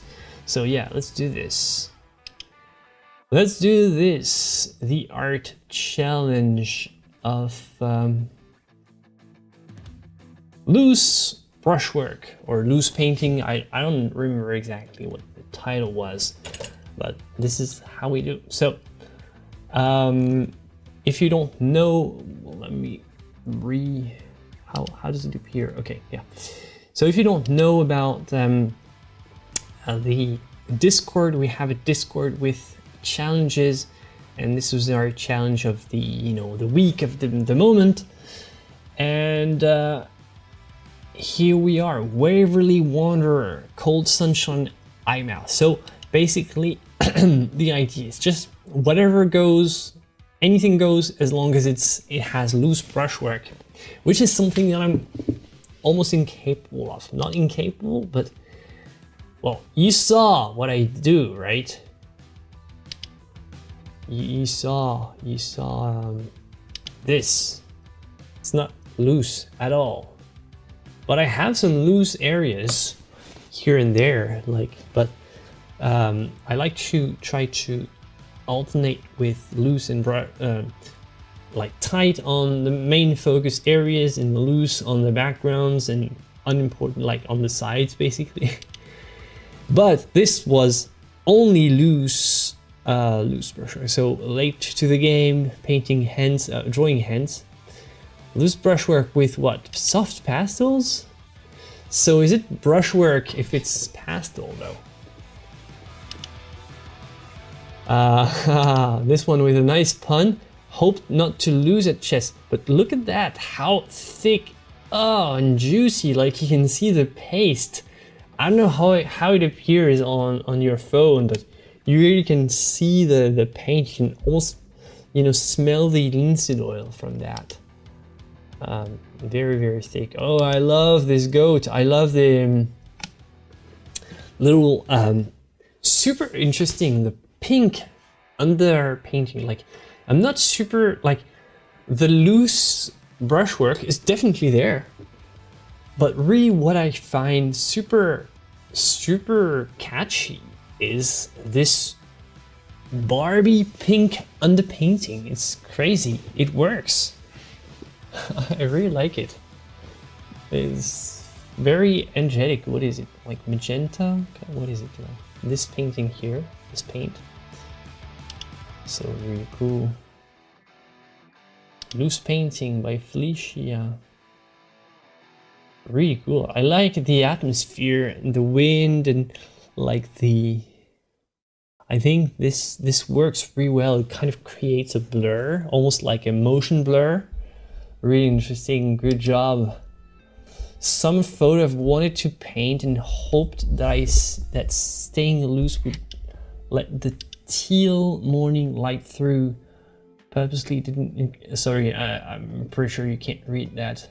Did in acrylics, so I couldn't play with it too much. Okay, so with acrylics, yeah, I assume it's harder to be more loose with acrylics, or in a way, because yeah, it dries so fast, so you don't have the time, so you have to do your couple brush marks and then leave it like it is. And sometimes it's tempting with oil paint because it dries so slowly. You have so much time, so much open time for corrections. You want sometimes to retouch a bit, retouch even more. before I go, I want to retouch one last time. Sometimes with acrylic, you know, you just leave a brush mark and oh, okay, 3 minutes later it's dry. Okay, so I'm gonna leave it like that. It can can bring, I don't know. I'm not an expert enough in acrylics to say if it's too more complicated. I think it is still more complicated because you have to juggle with so many things with acrylics for it not to dry. This looks good, you know, like I can see how, like, I like this sharp, you know, you almost see one stripe of color for each brush mark. So that's really cool. So it's still acrylic in 3 colors. You can really see the separated brush marks. Very interesting, I like it. I believe this was done in a loose manner with watercolor in this case. So interesting. Socrates. And this one looks great. Oh, you see some texture here.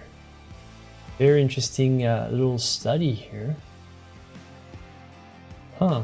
Like how you can bring a lot of expression with just a couple marks actually. And here you almost see nothing.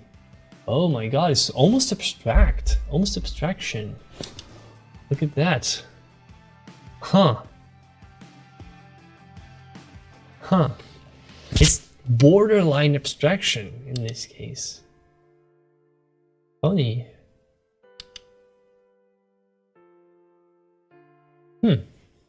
So yeah, with loose, that's the thing with loose paint, loose brush kind of style. It's that basically, yeah, like exactly that. The texture of the paint itself becomes part of the subject. So you have to be on board with this sort of approach. But you know, I've never been such a huge fan, like for my own paintings. Whenever I look at a painting that has interesting texture, I'm always such a fanboy of whoever is capable of painting, you know, like these thick, heavy impasto that it feels like you can scoop them out. But for me personally, in my own art, I've never been capable of bringing that quality, really. I can go for impasto here and there, like small impasto here in the background. I have some kind of impasto-ish, but it's always very limited because my mind, my brain never really wants to, you know, let the texture of the paint stand out. That's the big difference with tight versus loose. Is like tight is the subject only counts. The realism of the representation only counts. And the texture of the paint as a physical object is not part of the subject. With loose, the physical presence of the paint as an object is significant in and of itself. It's part of the subject. And it's part of why it's beautiful. And look at this. I like this. It's almost abstract in the background. It's really cool. I really like this one. It works great. And the tonality with the analog here, with just a touch of red, I really dig those colors. This is a color scheme that I've never explored. Man, it works. Like this kind of muted yellow, green, muted green. Huh, it works. What I really wanted would be some, you know, green, yellowish reflected lights here on the skin. I think, oh my god, I love this painting. I would just bring a bit of this yellow quality in the skin right in there. Man, it would be just an amazing thing. It is an amazing thing. I like it. Really like this one as well. I prefer the other one. I don't know why. There's this background almost like pure abstraction. Like, I kind of dig it. Oh, does this count? It's a detail of a master copy. Well, of course it counts as loose. Like, look at this. This is a famous Rembrandt painting.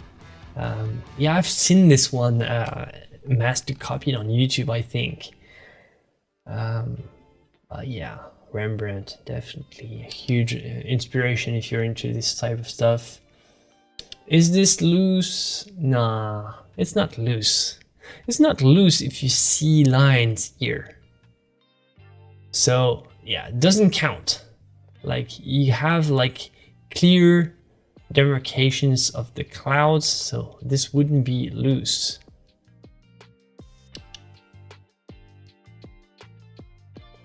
But still, a good composition. I dig it. I just wouldn't call it loose. I would call it very tight.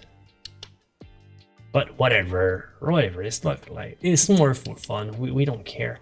Oh, I like this one. I like the energy. It almost feels like he's like, oh, nice. Like full of mud and you know, jumping out of the jungle, appearing out of nowhere to bite you. This one looks good. Love the colors though. Oh, it's also another color scheme that I've never explored. I don't think I've used that much yellow.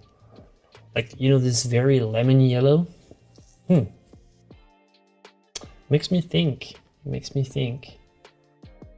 Yellow. I've used a lot of orange. I've used a lot of this blue sign here. Like this one. Using it again. Yellow is a color that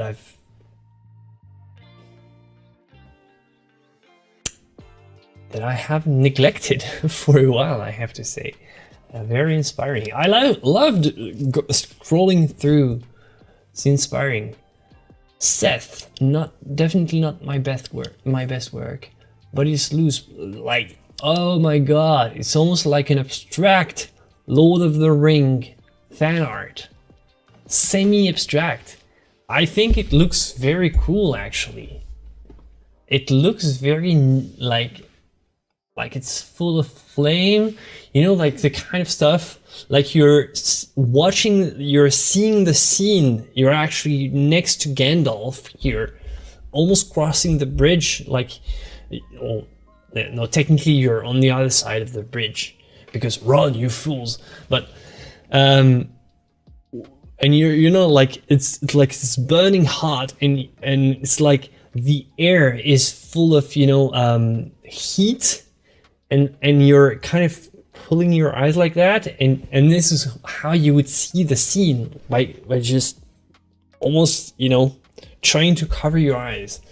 That's how you would experience this Balrog scene. So super cool. It doesn't have enough likes. Maybe it was just posted. So this one definitely I'll re-like. I haven't liked any of them as they should, but an old watercolor painting. So man, I don't know about watercolor enough to know what's considered loose and tight in watercolor, but I do consider, yeah, this would be of course kind of loose. But yeah, I'm not such an expert at watercolor, so I don't know what loose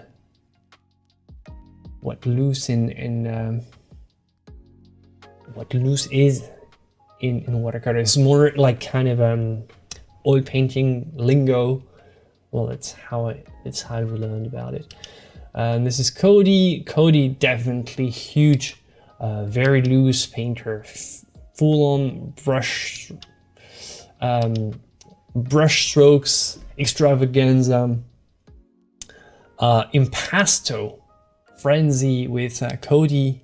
If you like impasto with Cody, you have you'll have plenty. Here's an old one of mine, also from a Cézanne. Yeah, really cool. Really cool. I don't know how loose, like, you know, lines like that would be. whatever. Oh, nice. So is that watercolor as well? With the drippings. I've always been a sucker for dripping textures like that. Always been a sucker for that. When it's done well, I don't know, I like, maybe I like drippings more than impasto. What do you think?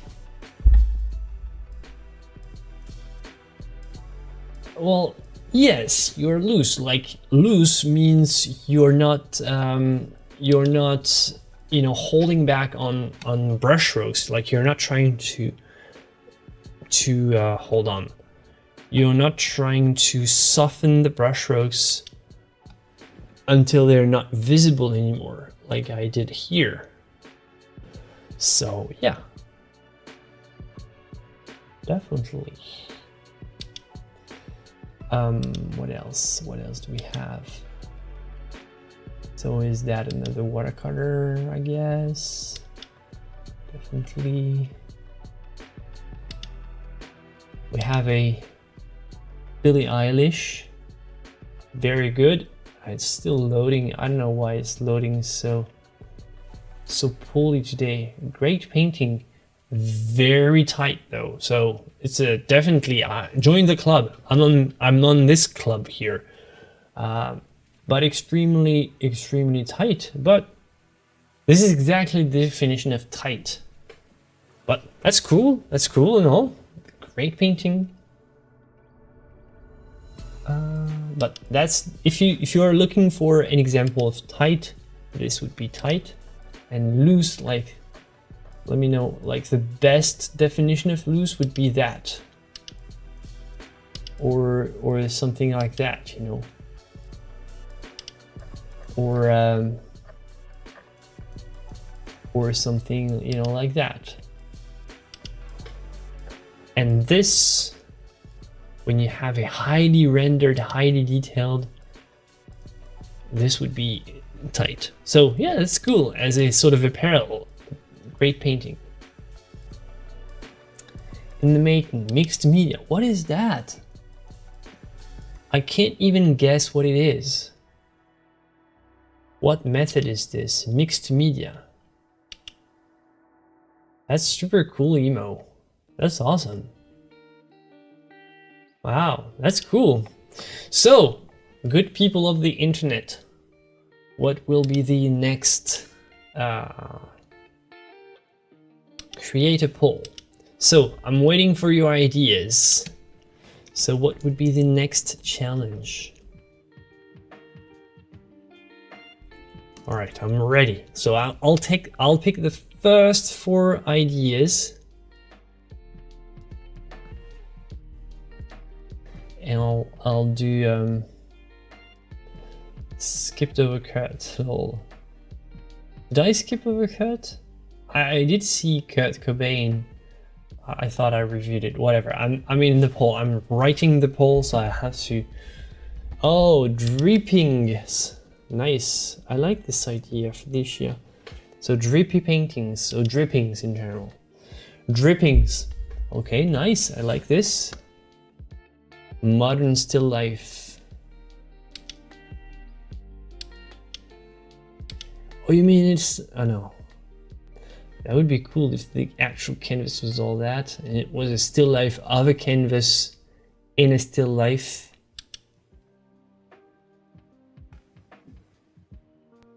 All right. So modern still life. Okay, so that's... I thought your painting was a modern still life. No, modern still life. Yes. Okay, good. Mono? What's mono? Black and white? I'll take them in order, so you can stop suggesting. I think I have order. And food. All right. So these were the first 4 suggestions. Oh, go ahead. My God, I have missed something. Chat. I have missed a chat. Man, I have missed a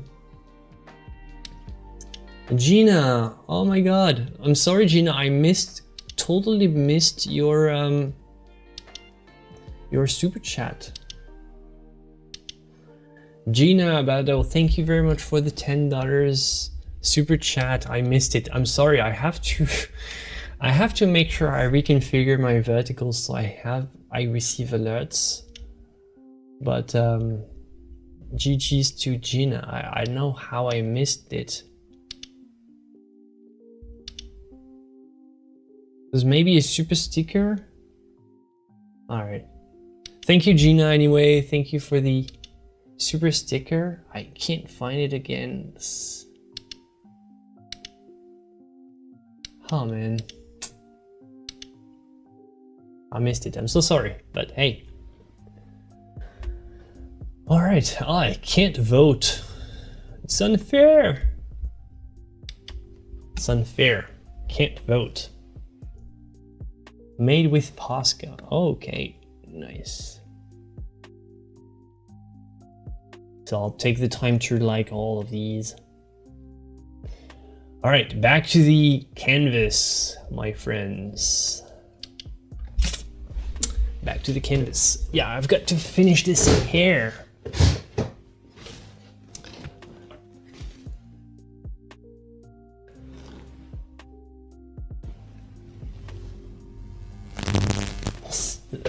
Sorry, this happens sometimes with my mic. Just join the Discord. Welcome to the Discord, Pixie Stitch.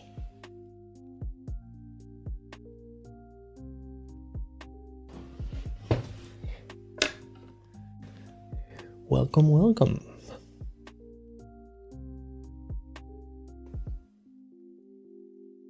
All right, so I'm gonna do the hair, and so I want to make the hair not too dark.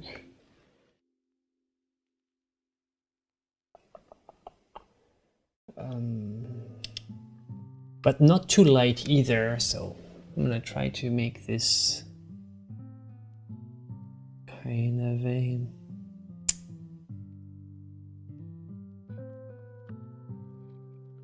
like a what?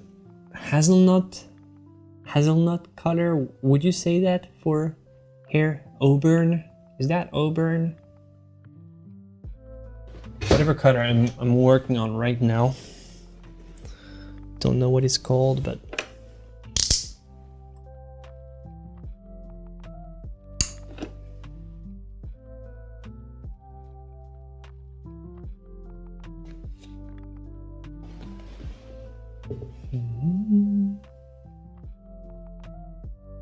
Auburn.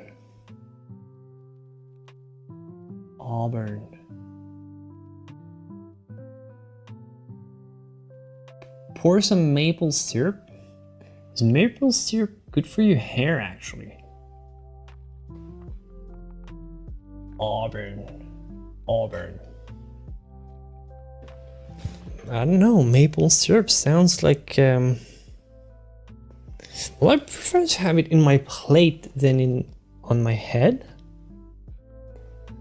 You do what you want with your own maple syrup. I don't know.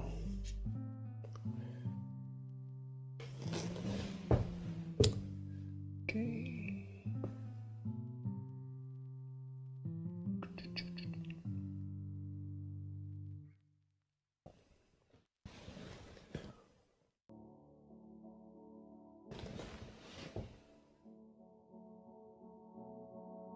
Yeah, it's good on pancakes. Let's leave it at that. I think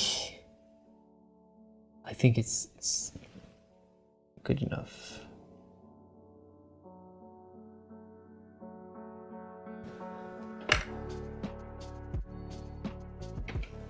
Thank you. Glad you love the colors. Okay, let's say so I want to make the hair not too dark. Oh yeah, absolutely. Still go ahead and paint whatever you want to paint. And like some themes have had several rounds before they were elected.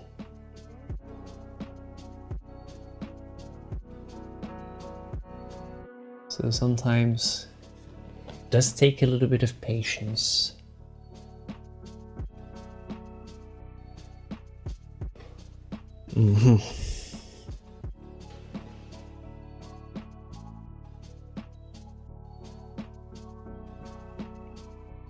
See, for the hair, for example, I've been super tight for the entire face. But as you can see, for the hair, you can have a very, very different approach. It actually works much better if you're not too tight for the hair, because hair doesn't work really well with a very tight approach. Are pancakes available in Paris? Absolutely, we have pancakes. The thing in France, we generally make them flatter, you know, less thick, thinner, I would say, not flatter, thinner.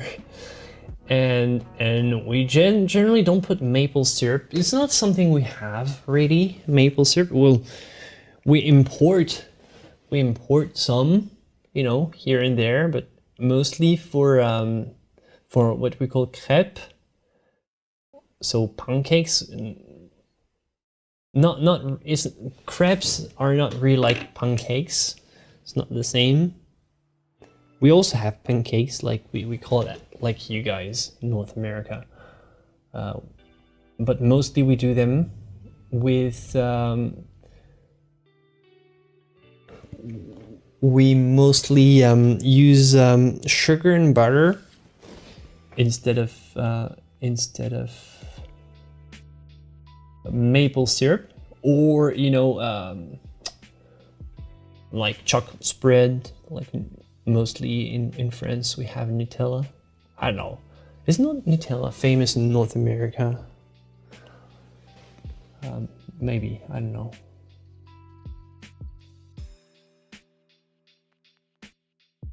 Because from what I've understood, for such a long time Nutella was such a curiosity in North America, because you have tons of other stuff like PB and jam and stuff like that. But here in Europe, it's always been so, you know, famous.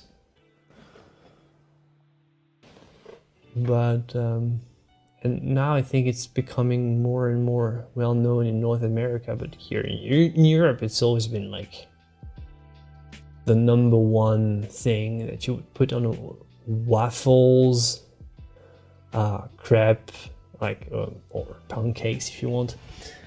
This has always been like the #1, you know, spread basically.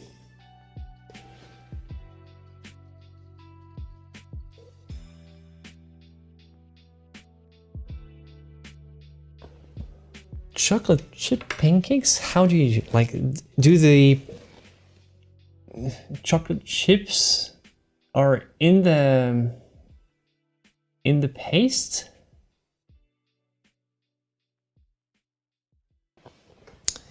Yeah, we don't have maple trees actually. I think maybe we have some, but we don't like.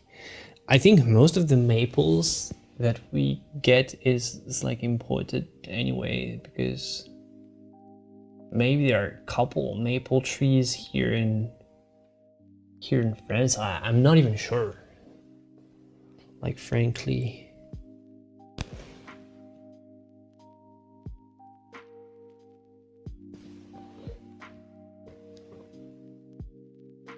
Now you're hungry. I'm sorry for making you hungry though.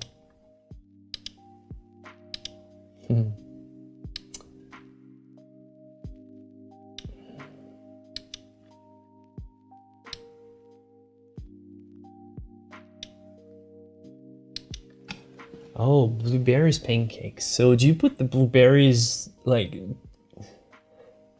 after the pancake is done, or do you tell me more about it? Like, give me the full recipe. Or do you mix the blueberries in the paste? Yeah, blueberry is an amazing fruit. I love it. I could eat that like candy, really. It's more addictive than candy, definitely. Like candy makes you sick, like sick, and probably thick, but sick. Sorry for my mispronunciation, which is, I don't know, wild. But like blueberries, I don't know, maybe blueberries, like they might actually be bad for your stomach if you eat too many. But man, like they never really disgust you, at least. It's like raspberries are also very good.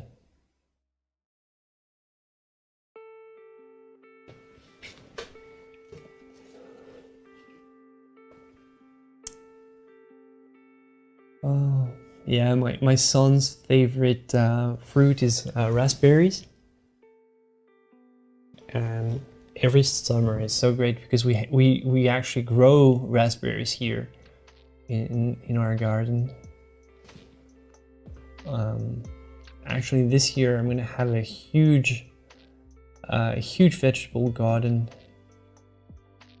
So setting up March is really the time to start seeding tomatoes and stuff.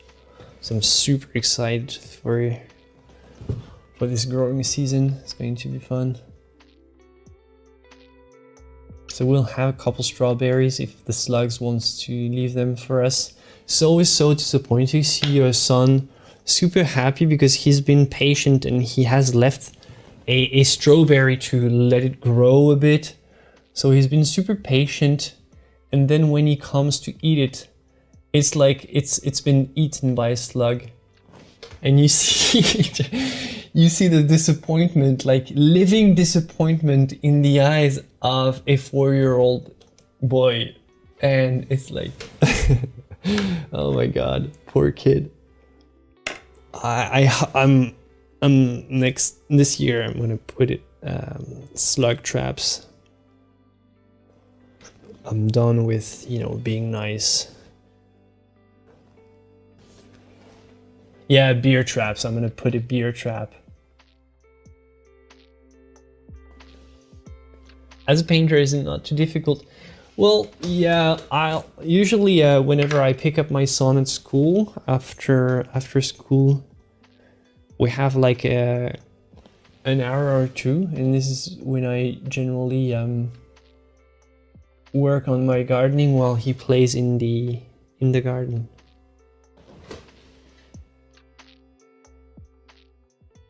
Oh yeah, the tomatoes, don't tell me about it, because of the shelf life. Like people want perfectly shaped tomatoes, perfectly cutted tomatoes with a very long shelf life. Because they don't want any, you know, anything imperfect on their fruits, like they think it's plastic. And of course they taste like, excuse my French, but they taste like crap. But they're not designed to taste good. They're designed to have a long shelf life, and basically they have zero nutrients because they've been just fed, you know, chemical crap to make them grow. So yeah, growing your own food is really like almost a requirement now. Yeah, hydroponic, like they have these huge here. What we have here in Europe is mostly Spanish tomatoes. They're not hydroponic or anything. They're grown in the soil, but they have these huge greenhouses. But they're not good, like, or most of them are not. Like the ones that you see, like most commonly see in the supermarkets. Well, you can find good Spanish tomatoes, but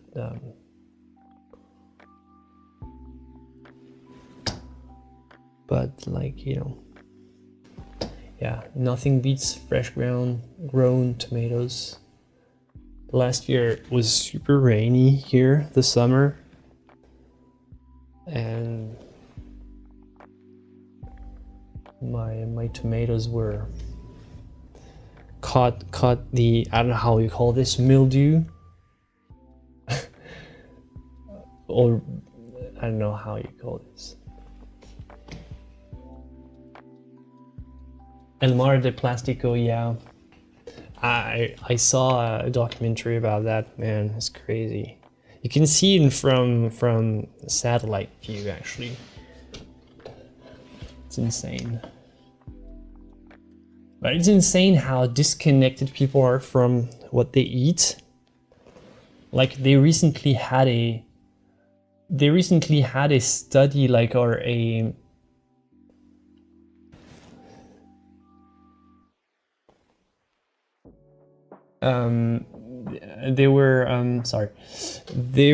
they had a little sort of a quiz asking people if they can recognize vegetables, and like an incredibly baffling number couldn't actually know the difference between a zucchini and a cucumber, for example, or something like that. Oh man, that's how it is.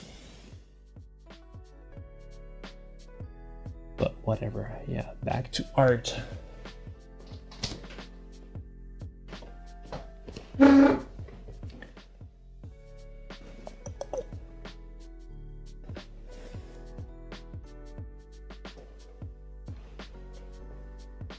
I like polychromos and Derwents. I have tried them both, but I don't use pencils enough to know the difference. They couldn't tell Winsor Newton from Hold Holland. LOL.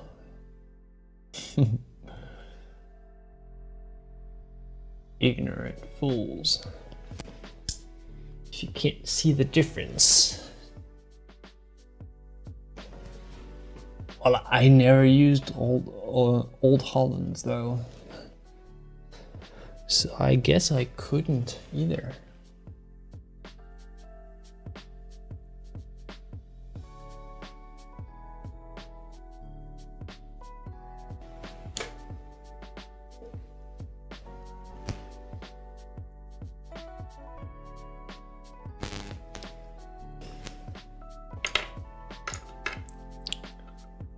Yeah, I'm not an expert in pencils. Wish I could know more, but man.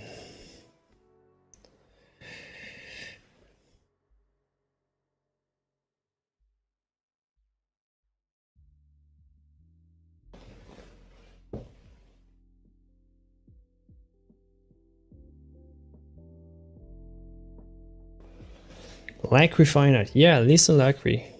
Great suggestion. She's great.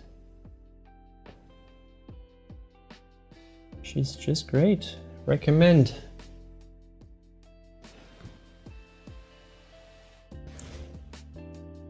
Okay, let's finish this side of the hair. So it's so white because it's like there is this background light hitting the face from the side, also hitting this arm here.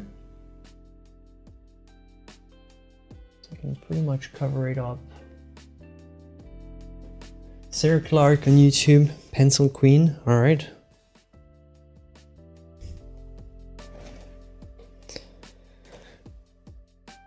Yeah, I don't know enough about pencil. Man, pencil takes so much patience. Pencil does take so much patience. So basically everything I'm doing here, you have to do it by hand. And like with, you know, you can only cover the thickness of a pencil lead every time. Whereas at least with a paintbrush, you can pick a big paintbrush and, you know, cover a big area. But with a pencil, it's always so precise. It's like almost pixel-like. You work almost pixel by pixel. Oops. Or obviously, there are some techniques to speed it up, but man, it does take patience. Sorry. See you, Cody. Thanks for tuning in. It was cool to have you.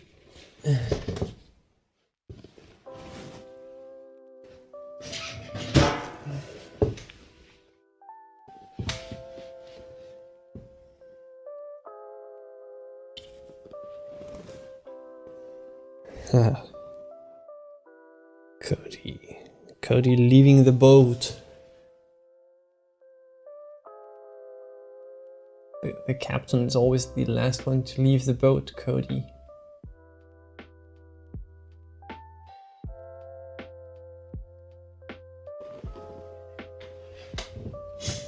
Have a good one. See you on the next one, my friend. Are we going to get a fly this year?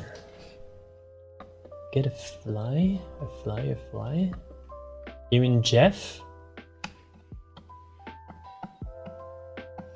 I think I just have the sound effect for Jeff. I don't have the actual...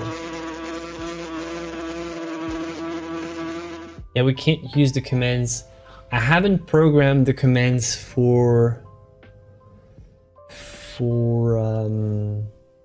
vertical. So yeah, it's still a work in progress. Hey, we have a new member. Look at that. Who joined?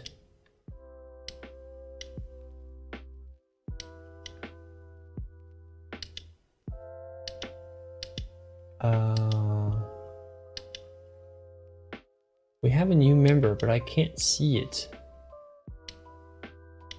Man.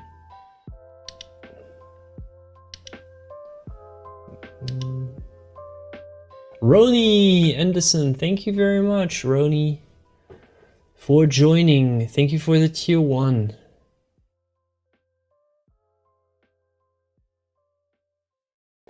Thank you so much, Roni Anderson, for the tier 1.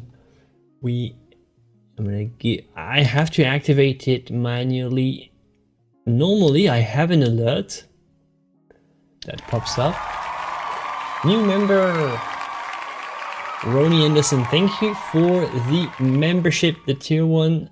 It really helps the channel and it's awesome. Thank you for joining the community. I want to see some GGs in the chat for Roni. And yeah, I don't know. I have to program it to work with vertical. I was experimenting for today, so forgive me for not having a stream that's up to my usual standards.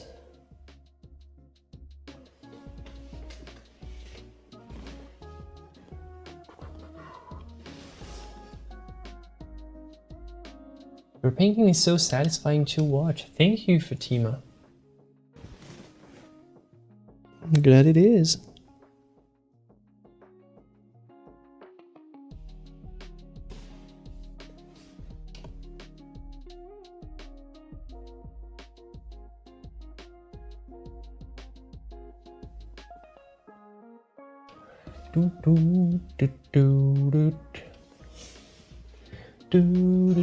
Well, I think I'm gonna finish with the hair for today and call it a day. But it's been fun. It's been really fun. It's been a wonderful stream. Relaxing, you know, as they say, chillaxing. Do they say that? Or am I the only one?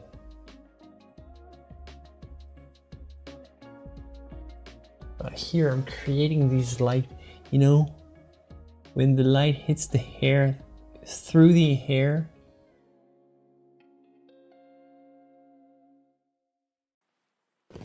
creates these very, I don't know, very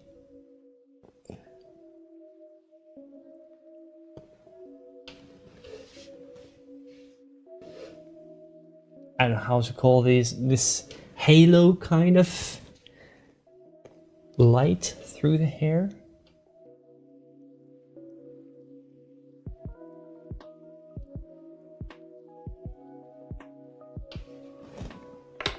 And finish here with this last little part.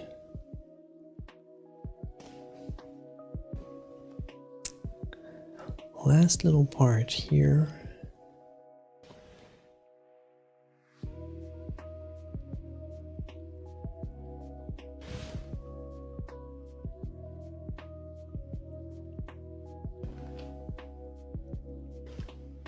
I'll work the transition when I start the arm because it's not for today.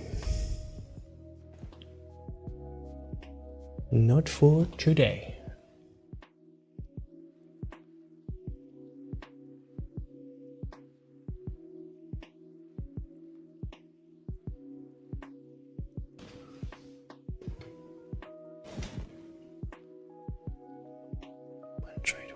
Transition here, add a touch of blue because I think it works.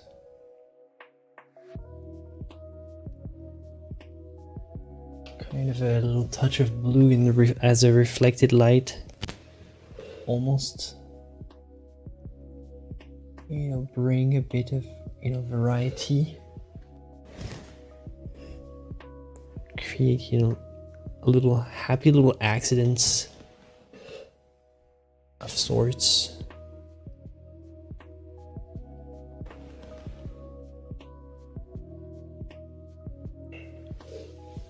Try to work this and be loose. You can be loose at some places and not at others. It's not forbidden. It's not like being loose or tight has to be all over the place or nothing. No, it's more subtle than that.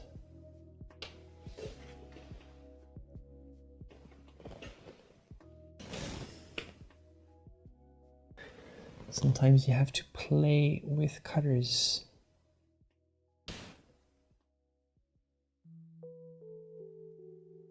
And rhythm.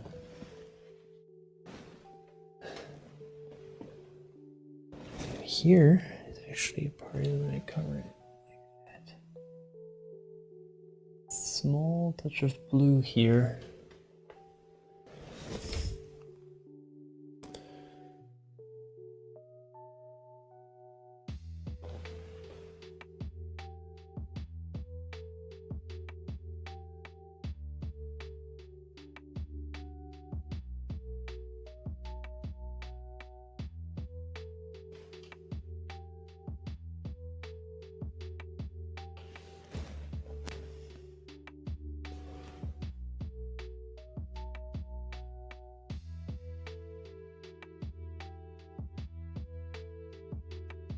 All right.